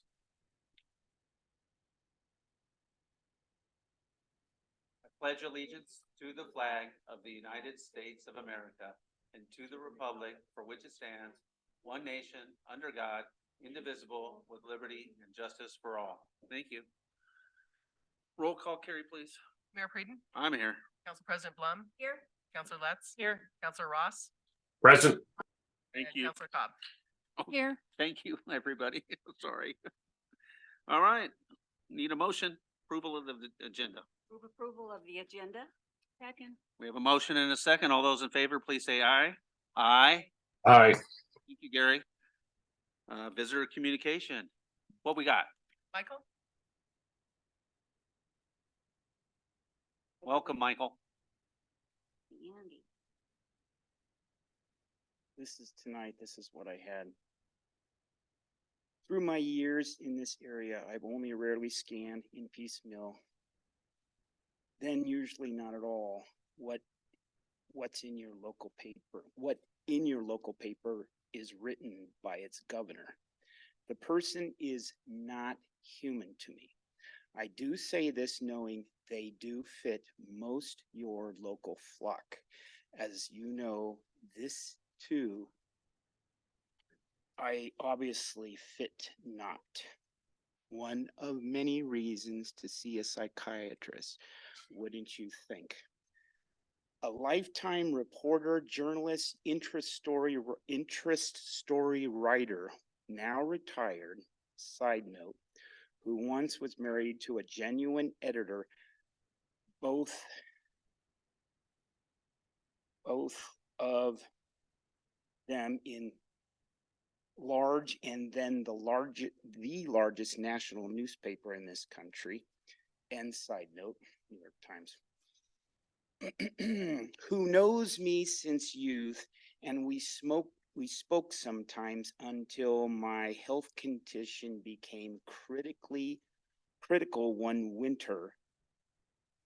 Would still, then and now, fully understand, and I guarantee have zero problem me expressing the above statement and my evacuation last time. Her ex too would immediately get it.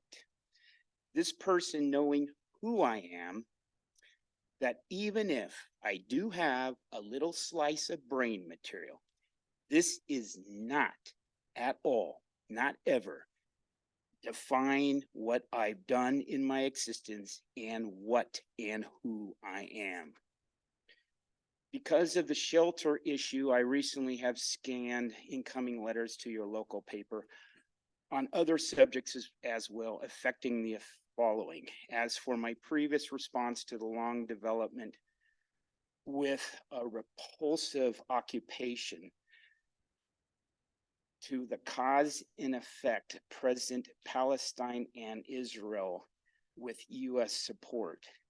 This does not make me angry. It's horrifying. And a Santa Claus in costume will not placate or reform my conscience. Try a full-blown lobotomy. In your land where they can twist the concept of empathy into a parasitical offensive defensive tool and dismiss words like victimization while making real victims of those outside, foreign and domestic, of your spoiled world, and defining all this as different perspectives as if it's brains in test tubes in Satan's creative laboratory. It's more horror added to more horror. This is what I had in my hand 2 weeks ago. On the common subject of violence and killing, what is violence, really? Does it not have many meanings, reasons in different degrees? In your society, as example, there's murder, 1, 2, 3, etc., then into levels of manslaughter, and then dismissed killings, the result sometimes of brutal psychological abuse perpetrated onto the real victim. And in this society, there's legal liabilities, sometimes very serious, on those who are aware and were complacent. Two homeless people a few years near my age and born within a couple months of each other thoroughly understand when I explain there's more evil violence done socially, psychologically, those being the real bullies, the worst when done from empowered positions, often manipulating and sly, using morality as evil cards, either accepted or unrecognized by the public or individuals, just too heartless and hollow to stand up against it the right way. One of the homeless mentioned before became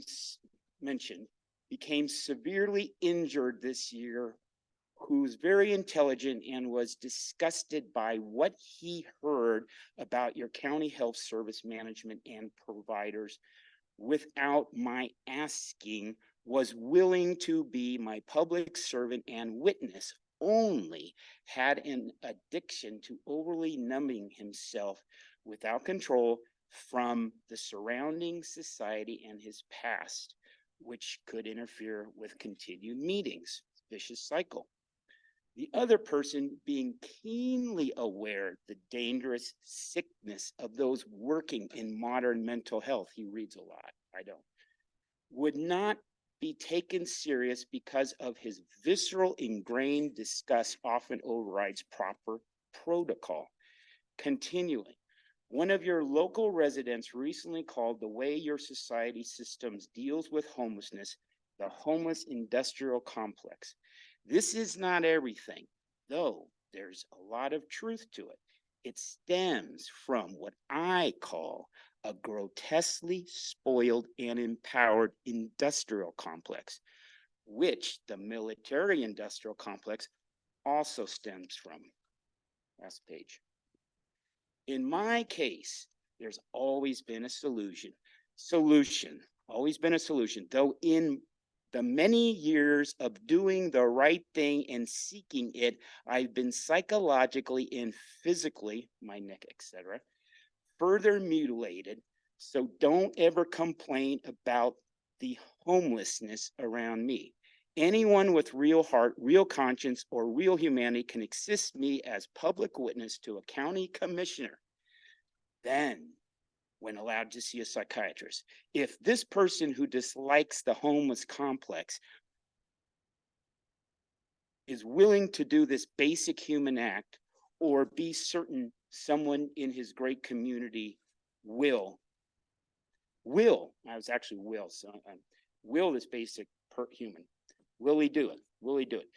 Be reminded that just written or spoken words are very easy and cheap and anti-human, being they are replacement of the real thing.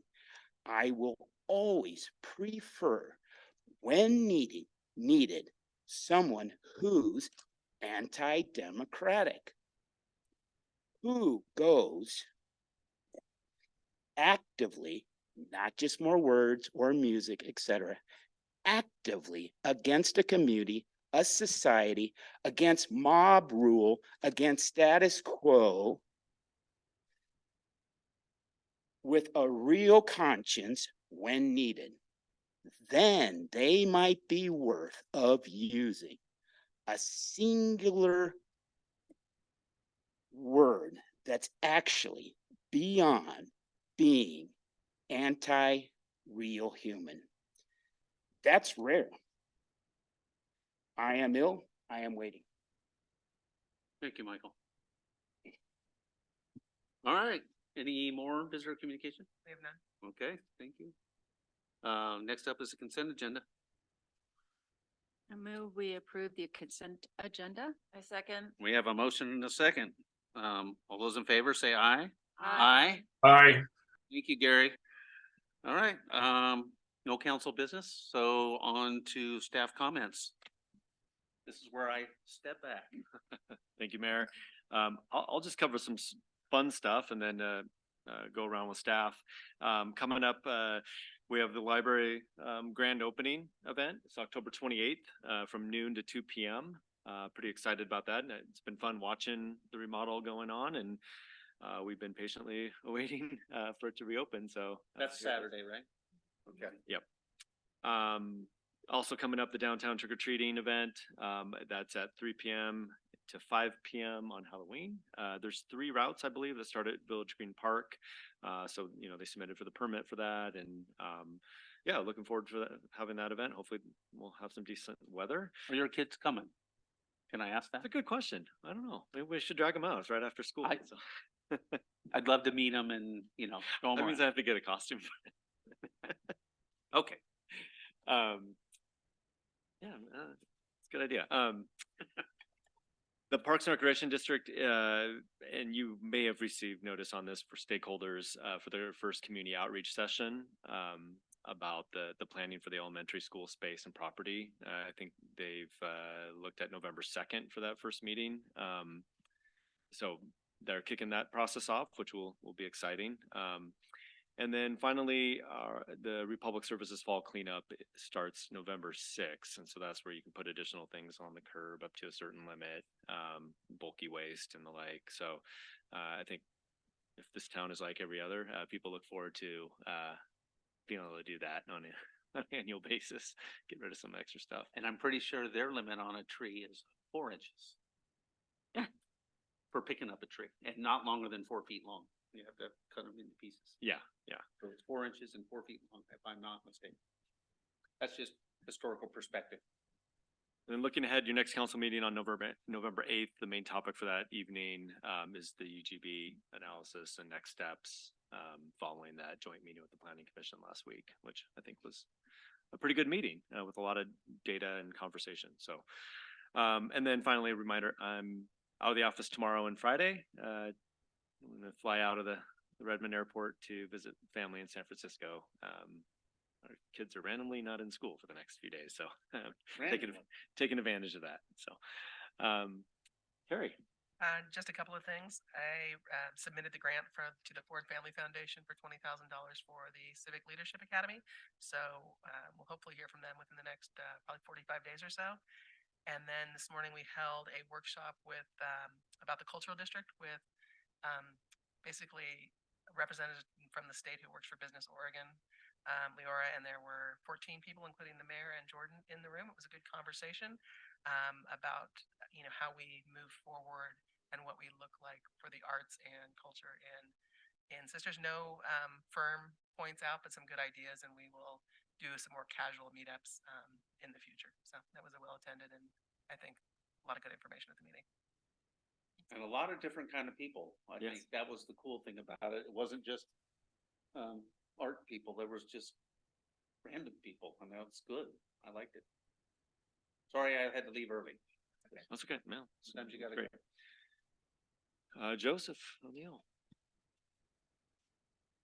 Formal name, unless maybe I'm in trouble here. Also just a couple things. I've been talking about this last couple council meetings, but the utility billing platform will be live just after bills are due. So the 13th we're looking for in November. Bills are typically due on the 10th. That's when we get about half of our payments. So we figured to go live right after that day would probably be the best for everybody. So we'll be fielding a lot of calls at that time, and we're sending out a letter in the end of the month billing for that very matter. And we've been forwarding other letters prior to that as well. Taxes. So you probably got your taxes in the mail. If you remember in the budget process, we were given the advice from our assessor, Scott Langton, to kind of calm expectations of a tax base growth to about 5.5%. But in actuality, for the city of Sisters, our assessed value goes up about 8.2%. Which is about, everything considered with uncollectibles and all that, about a little over $40,000 greater than our budgeted expectations. So good news on that front. I would expect us to still retain that calming trend in next budget year. As I think that it was probably more or less a timing issue than anything based on some of their expectations. We're looking for $100,000, so Yeah, and if you recall, I mean, we can. Gave it all though. Oh, I forgot. That's right. Yep. And we, any other time we need to talk about the housing reserve and methodology, I'm happy to entertain that conversation. I didn't feel it was appropriate to dig into the numbers at that point, Yeah. but We have more conversations. yeah, of course. And that's it. Any questions? Oh, go ahead. Anybody? Did you want to share anything about the housing reserve relative to our conversation tonight? I mean, just keep in mind, we do have the $20,000 is just as a housing reserve, if you all remember that, right? And then, the snapshot of the affordable housing reserve typically is at the beginning of the fiscal year. So it doesn't look to the end of the fiscal year. The reason for that is we don't want to promise money that we really don't have in reserve. In other words, if we, again, lost our lodging tax for the year, we didn't want to plan on using that reserve based on what we were going to have at the end of the year, right? And so at the beginning of the year, it was about 62,000, give or take. So, earmarked, you have about 82. Okay. Thank you. Yep. And that still excludes that 100,000 that we potentially might need to use. Okay. Thank you. Okay. Yep. Okay. Thank you. Scott. Not last tonight. First, so I can get out of here. No, is that not a thing? It's not gonna be a thing? You wish. Yeah, right. So just a couple of things to share. Matt Martin is attending the Oregon American Planning Association Conference in Eugene. He just left today and he's gonna be a speaker. He's gonna speak on our efficiency measures and housing plan update process for a session with Matt Hasty, who is he's gonna be the moderator, with some officials from North Bend and DLCD and the Fair Housing Council. So get a little sisters representation out there. The planning commission is going to have a work session next week, and we're going to talk about community involvement. It's something we don't get a chance to talk about a whole lot, but since we've had quite a bit of community involvement lately, and because the first chapter of our comprehensive plan and the first goal of the statewide planning goal is citizen involvement. It's kind of one of the most important parts of our land use planning system, and our planning commission is planning commissions are typically designated as the committee for citizens involvement. And one of the policies in our comprehensive plan is to have them review our community outreach tools and provide an assessment and their recommendations for improvements to city council annually. It's not something that planning departments do a lot, because when we're so busy, that's kind of a nice to do, but it's not always we have time to do this kind of thing. One of our planning commissioners has kind of talked a lot about it, so we thought, hey, this is, maybe a little bit of a lull in development review, and in between text amendments, we'll spend a work session talking about that. So it'll be really interesting to see what ideas they come up with, and we'll turn around and share those with the council at the appropriate time. I just want to touch on historic preservation. You may or may not have heard that the county is putting forward, and I don't know when this is going forward, but a proposal to temporarily disband their Historic Landmarks Commission because they have had a really tough time finding folks to sit on that commission and to be able to even get a quorum to hold meetings. So they're making some changes to the code. How it affects sisters is that they currently do the review of our designated landmark structures, of which we have, I think, 4 or 5 of them. So typically, I had to kind of bone up on this because this is a part of the code I've never read. We have an historic preservation section of the municipal code. And it talks about that this council would actually be the ones to designate landmarks, but that the county landmarks commission would review all the alterations to those landmarks, which is kind of strange. But if they disband it, then there would be a provision where they're saying that review would come back to the City of Sisters, so the council would essentially do those reviews.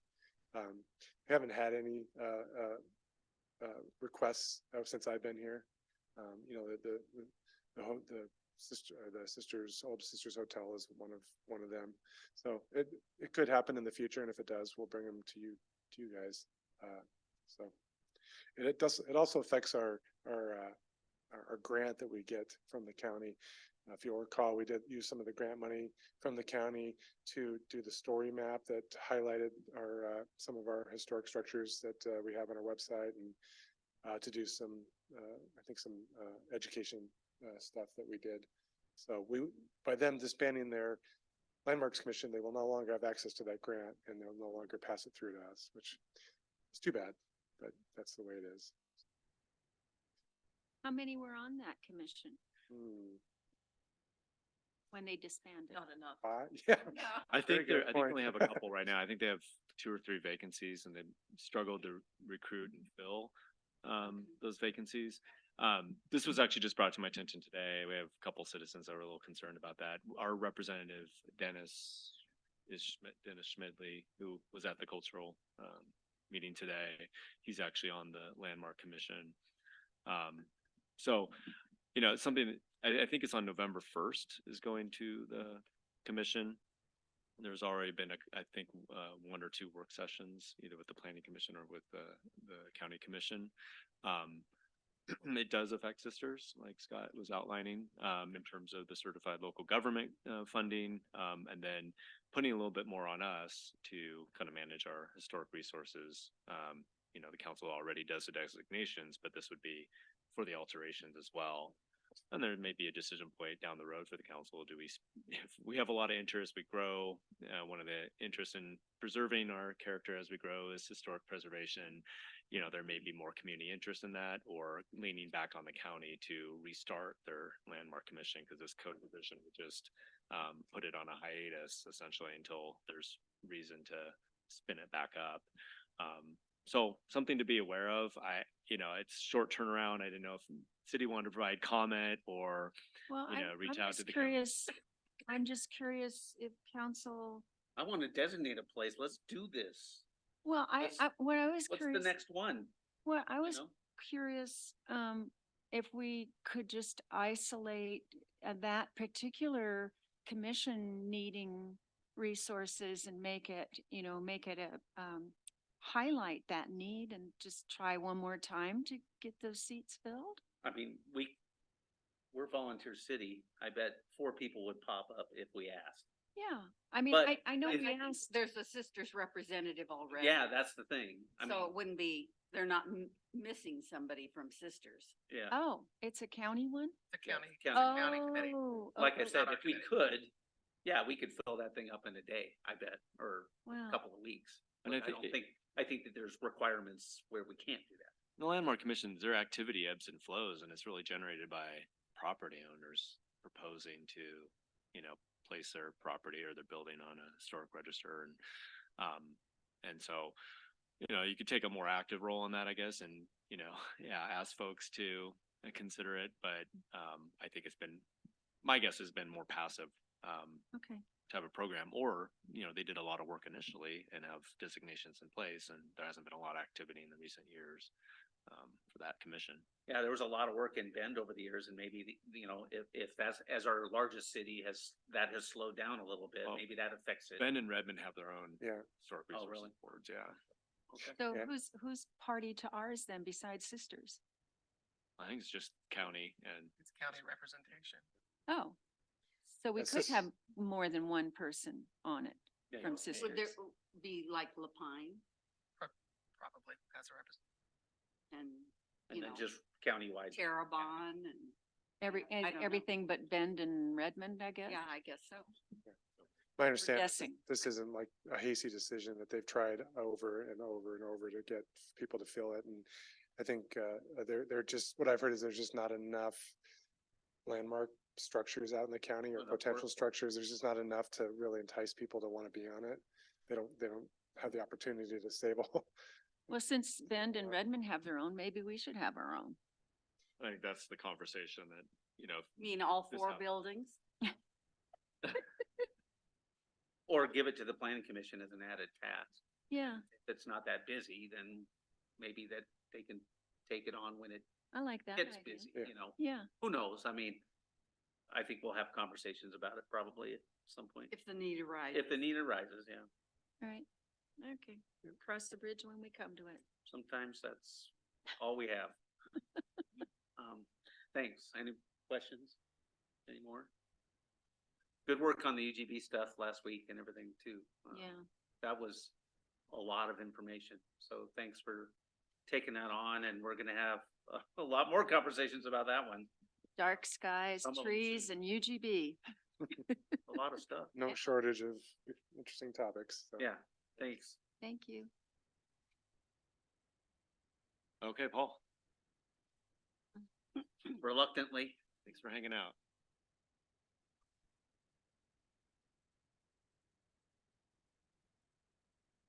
Okay, just a couple of highlights. Jordan mentioned the Halloween parade next Tuesday. We have the Happy Girls this Sunday. That's 5K, 10K, and a half marathon, and it's up on Peters Ridge Trail System. It's all the way through town, out to the west side of town. So you'll see it'll be busy. It all runs out of Five Pine. Very popular race. I think they're expecting 250 to 500 participants. Wow. So, All on the south side of town and west side of town. yeah, basically On the high- McKinney Butte South. Yep. And they'll have certified flaggers. They'll have a bunch of volunteers. So they got a traffic control plan to get their participants safely through town. That's Saturday, I'm sorry. Yep, starts Saturday morning, 28th. Thank you. Yep. Wow. Let's see, we had the carbon reduction grant kickoff yesterday. And we met with an ODOT staff member that's gonna be kind of the liaison through that program. And this is gonna be a long process. It's federal funds, which that has all kinds of reporting and requirements associated with it. It's going to be administered by ODOT. They're going to procure the designer and the contractor. So we're not going to be involved at all. Just to get the IGA to you guys to get it approved is going to be late spring, 2024.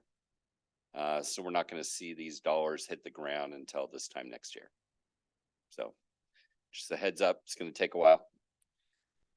The good thing is this is not going to hold back the East Portal Phase 1 improvements that we got the STIF funding for, the little shy of $1 million that we actually did a kickoff meeting today with our design consultant, Kittleson and Associates, and they're looking to fast track this and potentially get bids and spec to us by end of April this spring. So then we can get it out to bid and get it in the budget for next year and hopefully hit construction running full speed in July, August of 2024. So That's cool. yeah, So we'll have construction on both ends of town. hopefully wrapping up construction on this end. Hopefully. Yeah, hopefully. I would say yes, we're gonna have construction on both ends of town. Sunset Meadows, they're moving right along. Just got all their sewer line testing done last week. They're working on their water line, their water system now. And then they actually poured curb today. They're gonna be doing subgrade the rest of this week, next week. And they're looking to get this paved in 2 weeks. So it's happening. That hole in the ground on 242 it's right there. I drive by it every morning, so, It is. That's where they did their water hot tap. And once they have the water testing done, we got to leave that plated. That'll get backfilled. So we're looking to get that backfilled. Keep our fingers crossed before the happy girl. yeah. So I just see buses going by there and I just go, oh God, it's kind of right there. it is right there. Our biosolids project went really well. They're just wrapping up, cleaning up everything up there. Everything's disking in the field. So we will do a report to DEQ, letting them know what we put out there, how much we put out there, and when we put it out there with all the testing that's required on that. So that's all that I had. Cool, roundabout. Like it. So while we're on the topic of East Portal, and both you and I, Counselor Blum, have brought up the idea of renaming it. What I'm just curious about is, do we have like a kind of a shoot for a time frame that we'd be involving the public to rename that? I just think we might want the city staff to be figuring out when that would happen. I'm just gonna build it. I'm gonna have nothing to do with naming. Well, I'm asking council really. Is there, I've heard discussions about dog park. Yeah. Do we want to put some naming on the Parks Board? Is that even appropriate? Do we have a park naming policy? I do not think so. Scott, Okay. He's on his phone. I don't know if we have naming policy. We don't have a naming policy. Oh, okay. We can make this up as we go. We can propose something, a process for you to consider, that would include, Maybe this. public input, Parks Board if you want, or directly the city council for deciding on, finalists or how we come up with a naming. We could do a campaign, a contest. Yeah, a contest. Exactly, a That's what I naming think. contest, Parky Nancy Park Conley Face. Triangle. We're gonna need some sort of a symbol as well, We talked about maybe putting public art there too, Yeah. right? but I mean, But probably once we get the plan, the actual plan, the final plan, because we had the draft, but that would be a good time then to say, okay, this is what it's gonna look like. No, I think Yeah. contest is fine. Should we ask staff to just give us a few little parameters to move that forward? and and they're gonna start building on it possibly by next fall. So you kind of would like to have a name. But so over the summer, it would be nice to be able to have an event. I know I'm always into events Mhm. where we would stake out, pictures of what we're doing and stuff like that. We could do it even here or something. Once a year, invite people in, show them what they're doing, and then they could fill out little, Naming card. Or you do the beans and the, Yeah, or or, something like that, whatever. some, We'll and take care of it, don't put worry. the 5 finalists up and then, have it go out to a vote. I think that'd be fun. Yeah, What? some kind of process like that. I think the park board would be amenable to a public process. I'd rather see it go through a public process rather than just through the board. I mean, even though we're gonna call it the Barks Ride Free Transportation Center, I think we might want a better name than that. So No, park and bark. Park and bark. I thought of that one too, or Park and Bark in the Dark. Done. It wins. Thanks, Paul. We did a really cool process for First Street Park that involved the elementary school working with the Parks Board. And they went all the way around the barn and ended right back up at First Street Park. Just to let you know. I mean, if if we figured out that the Parks Board wants to do something fun, well, I don't care. Park and Bark sounds great. Okay. Might end up with West Portal. West Portal. There you go. Anything else you guys did? No. Yeah, Okay. we're good. Thank you. Thank you. All right, it's up to us. Who wants to go first, Gary? I'm passing. Okay. Okay, Wait, go ahead. Who wants to go? I had, what do I have? I just had a couple of little, where did I put my little statements? Who knows? Okay.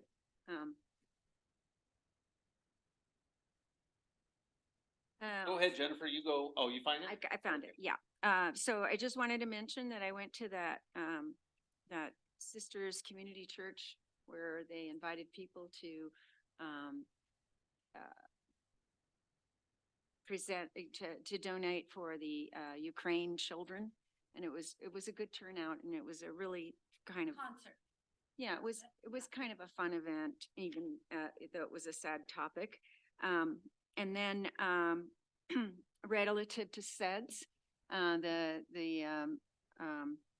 Consolidated Economic Development Strategy, that was supposed to be done in September, but what ended up happening is, the group decided to make the strategy succinct, err on the, side of just succinct, clear, strategies to allow for future flexibility for the unpredictable changes to the economy per things like pandemics and environmental impacts. So bottom line, we're probably going to have it finalized mid-November. Okay. Go ahead. Big thing was the mayor and I attended the League of Cities conference and he can kind of speak to that. Lots of good sessions and networking. The mayor and I went to a session together on UGB expansion, kind of a do's and don'ts. So that we have. We're doing all the don'ts. Lots to share. I'm just kidding. Sorry. Yeah, I think we learned a lot. So yeah, we know all the things now. But had a good, went to one on counselor compensation and that was a really lively discussion with participants in the room on compensation and what that means. City to city, whether they get a stipend or a paycheck or healthcare or a tablet or a phone or reimbursement or none of the above. It was all over the board in that room, but really speaking, but helpful because it kind of also highlighting some issues about recruitment of counselors, future counselors, also just committee members, commission members. Room for improvement there. Kind of the idea that we don't necessarily even have a position description for council, or even outlining what you get or don't get. To kind of support your work. as a counselor and kind of thinking that might be really helpful because I think to try to attract a more diverse audience, you know, and so some takeaways from that. And had a good discussion, networking with a woman from Boardman who was an executive director of a daycare up there that they created with heavy partnership from their large employers in the community, being, you know, Port of Morrow and all that kind of stuff. So, but a really successful daycare model they were able to put together. So we have a meeting scheduled with her and Eric Strobel and Kellen Klein from C4C in a couple weeks to kind of learn more about that process and if it's a model that might fit here. Their model involves no public funding or very little public funding. I think it's kind of participants might get public funding and use that to pay to participate, but theirs was almost entirely partners, businesses and governments, stuff like that. So and they felt that was a better model for them because they could get around AMI and federal requirements and state requirements and all those hoops that you understand why they're there, but they're certainly a pain in the butt. So that was kind of a great takeaway. Tomorrow is the Deschutes County Bicycle Pedestrian Advisory Committee Summit. They do an annual summit. It's going to be in Sun River most of the day tomorrow, open to the public. I'll be attending that, and I won't be able to attend the next BPAC meeting November 2nd, which is an in-person meeting this time because I won't be available. So if there's somebody that wants to attend in my place, let me know just directly. That's it. What kind of day is that? Thursday, and it's noon to 1:30. Oof, I can't do that. I can do that. All right. Send you info. We're the COIC is forming a regional houseless committee that is going to look at the issues on a region-wide basis with Crook and Jefferson counties. Many of the things COIC does already do that. And so this is just a way to expand. I guess that it's been a frustration for the Houseless Coalition and the funding dynamic that they have, that it has not been looked at regionally in the past, and that this is going to be very helpful somehow. So having never attended it, one, I don't really know why that's been an issue, but it evidently has been. So we're going to now be meeting on a region-wide basis, and once again, starting up a new group with new bylaws and strategies and whatnot. So we'll see. It's not parallel with Charo, it's instead of Charo. No, it's in addition to. Oh, in addition to. Charo is Deschutes County. Okay.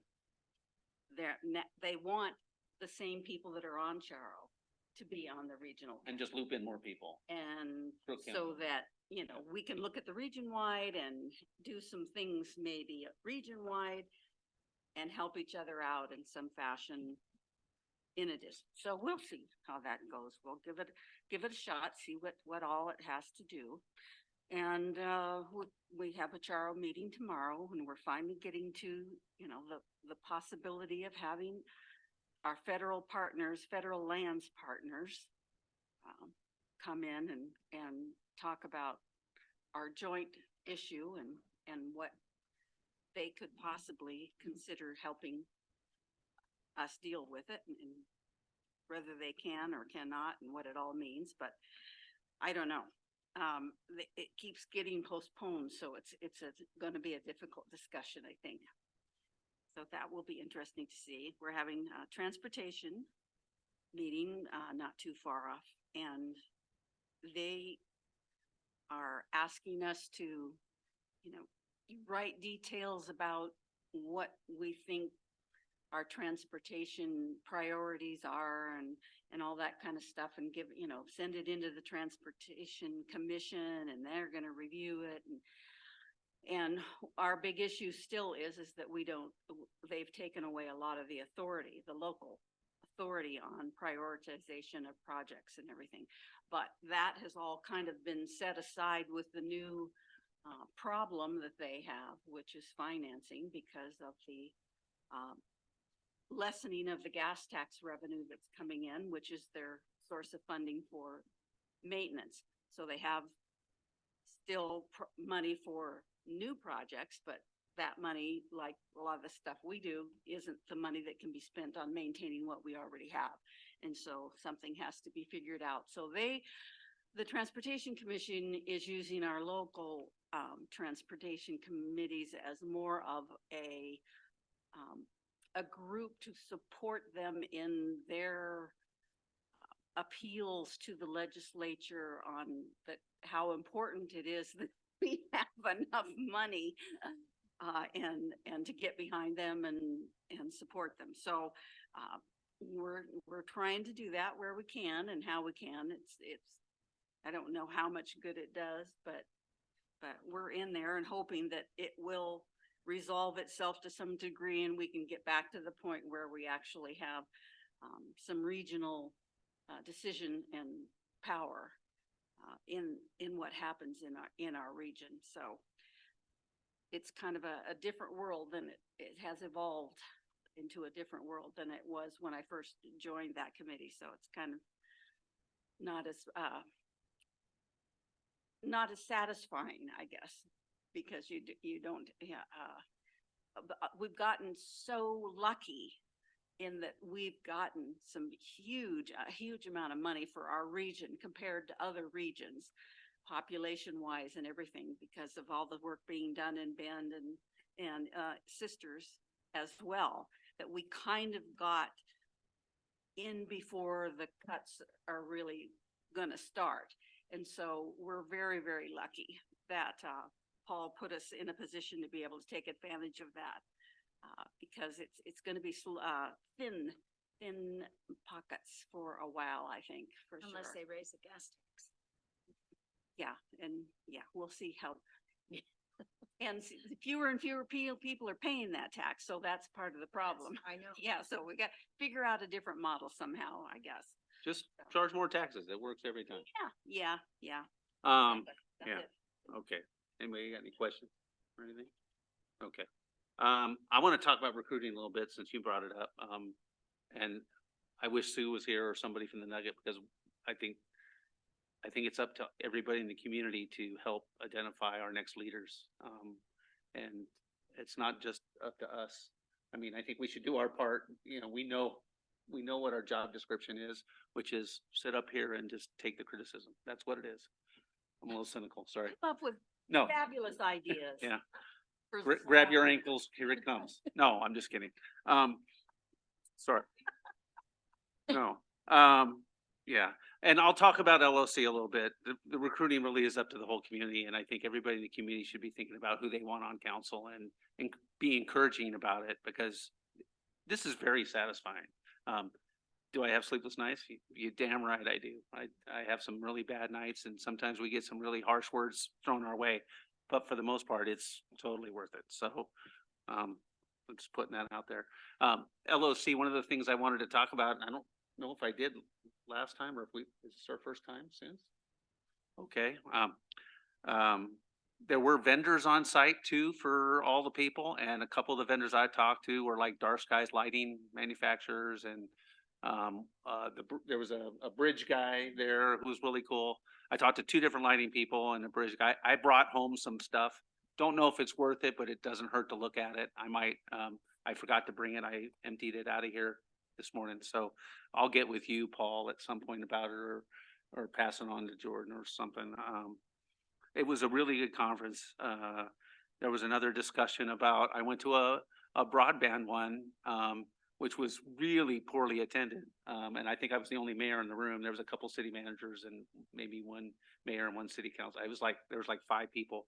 And one of the things I wanted to just think about, and I don't know how this fits into our infrastructure, is if we're thinking about long-term getting, fiber optic all through town or something like that, do we have a plan for like just laying the conduit while we're putting in our sewer or laying conduit while we're working on the water. And is that expensive? I don't know. The conversations were really good, and I just was thinking that we as a city can start thinking about just some best practices. If you're already doing it, great. Knowing you might be laying conduit all over town already.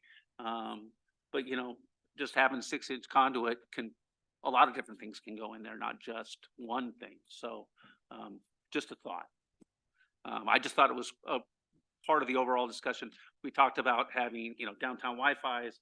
They talked about Sandy, of course, and how Sandy and, there was another city, Sherwood, that has its own, broadband system. As you know, they can make money, but they're also something you have to manage. So, that's a lot for a town of our size. But it doesn't hurt to think about it now, because maybe it's not tomorrow. Maybe it's a 20-year plan. I don't know. And maybe by then we don't need any of it, because it's all satellite. Who knows? But if you don't talk about it, it never happens. So I like going to that.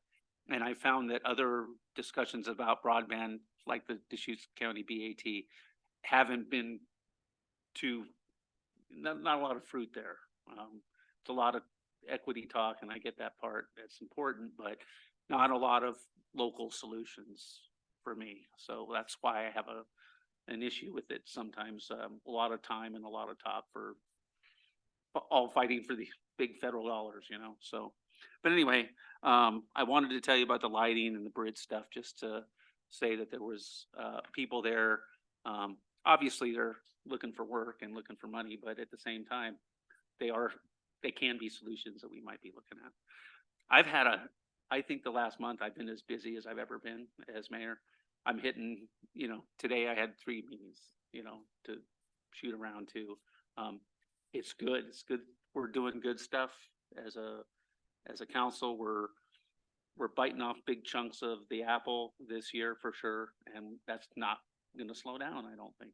I think that our responsibilities are just going to continue to grow.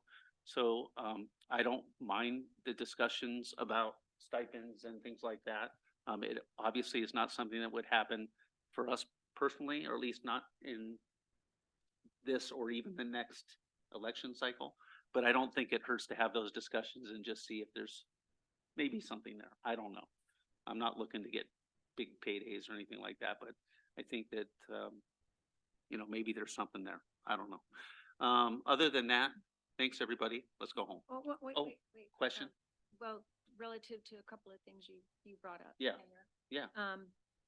So on the stipend, quite a while ago, we briefly discussed a childcare stipend for any counselor who may have children that need that kind of the parents needing that financial coverage. So I think I want to make sure that that's part of what we do discuss, if we discuss that, and or move forward on that. And then did you have anything to share about the unhoused? Yeah, I mean, I went and, and I'm sorry that I didn't bring it up. I did tour 2 facilities. One was an indoor facility with tents that were about, 8 by 8. And An indoor facility. so basically it was what I would call, tents inside of like the Laird building, a big warehouse. Okay. And the other one was those Conestoga huts. I don't know how you say them right. Did I say that right? Okay. And they were it was an outdoor facility, and it had a collaborative farming element. Both of them were done by one of the religious groups in Eugene. Both of them were about between $40 and $60 a day per person. And if and one of them had 100 people and the other one had 30 people, you do the math and it's millions of dollars. And that doesn't include staff and, the nonprofit side of it. That's just operational costs. It's hugely expensive. And while well, there's always the possibility of trying to scale something for sisters. What is it? Where is it? Even if it's 8. You know, I didn't see any immediate correlation to what our situation is. Without land and lots of money. And the other thing is, we still don't have a really good idea what our need is for our houses. There's a lot of people out there that are working. There's a lot of people that don't want housing. We know there's some people that are in desperate need of it, but we don't know what those numbers and ratios are. And one of the discussions we had with CLI recently was talking about getting better data on our local, because of an annual point in time count in February is not really indicative of the situation, because that's the lowest point. That's when there's the fewest people, so that sure makes us look better then. But in the summertime, when there's more bigger numbers because of the weather's better, that's a little more reflective, to be honest. So there are some discussions about getting better data, and you know, we're always going to be looking for the best things that we can do.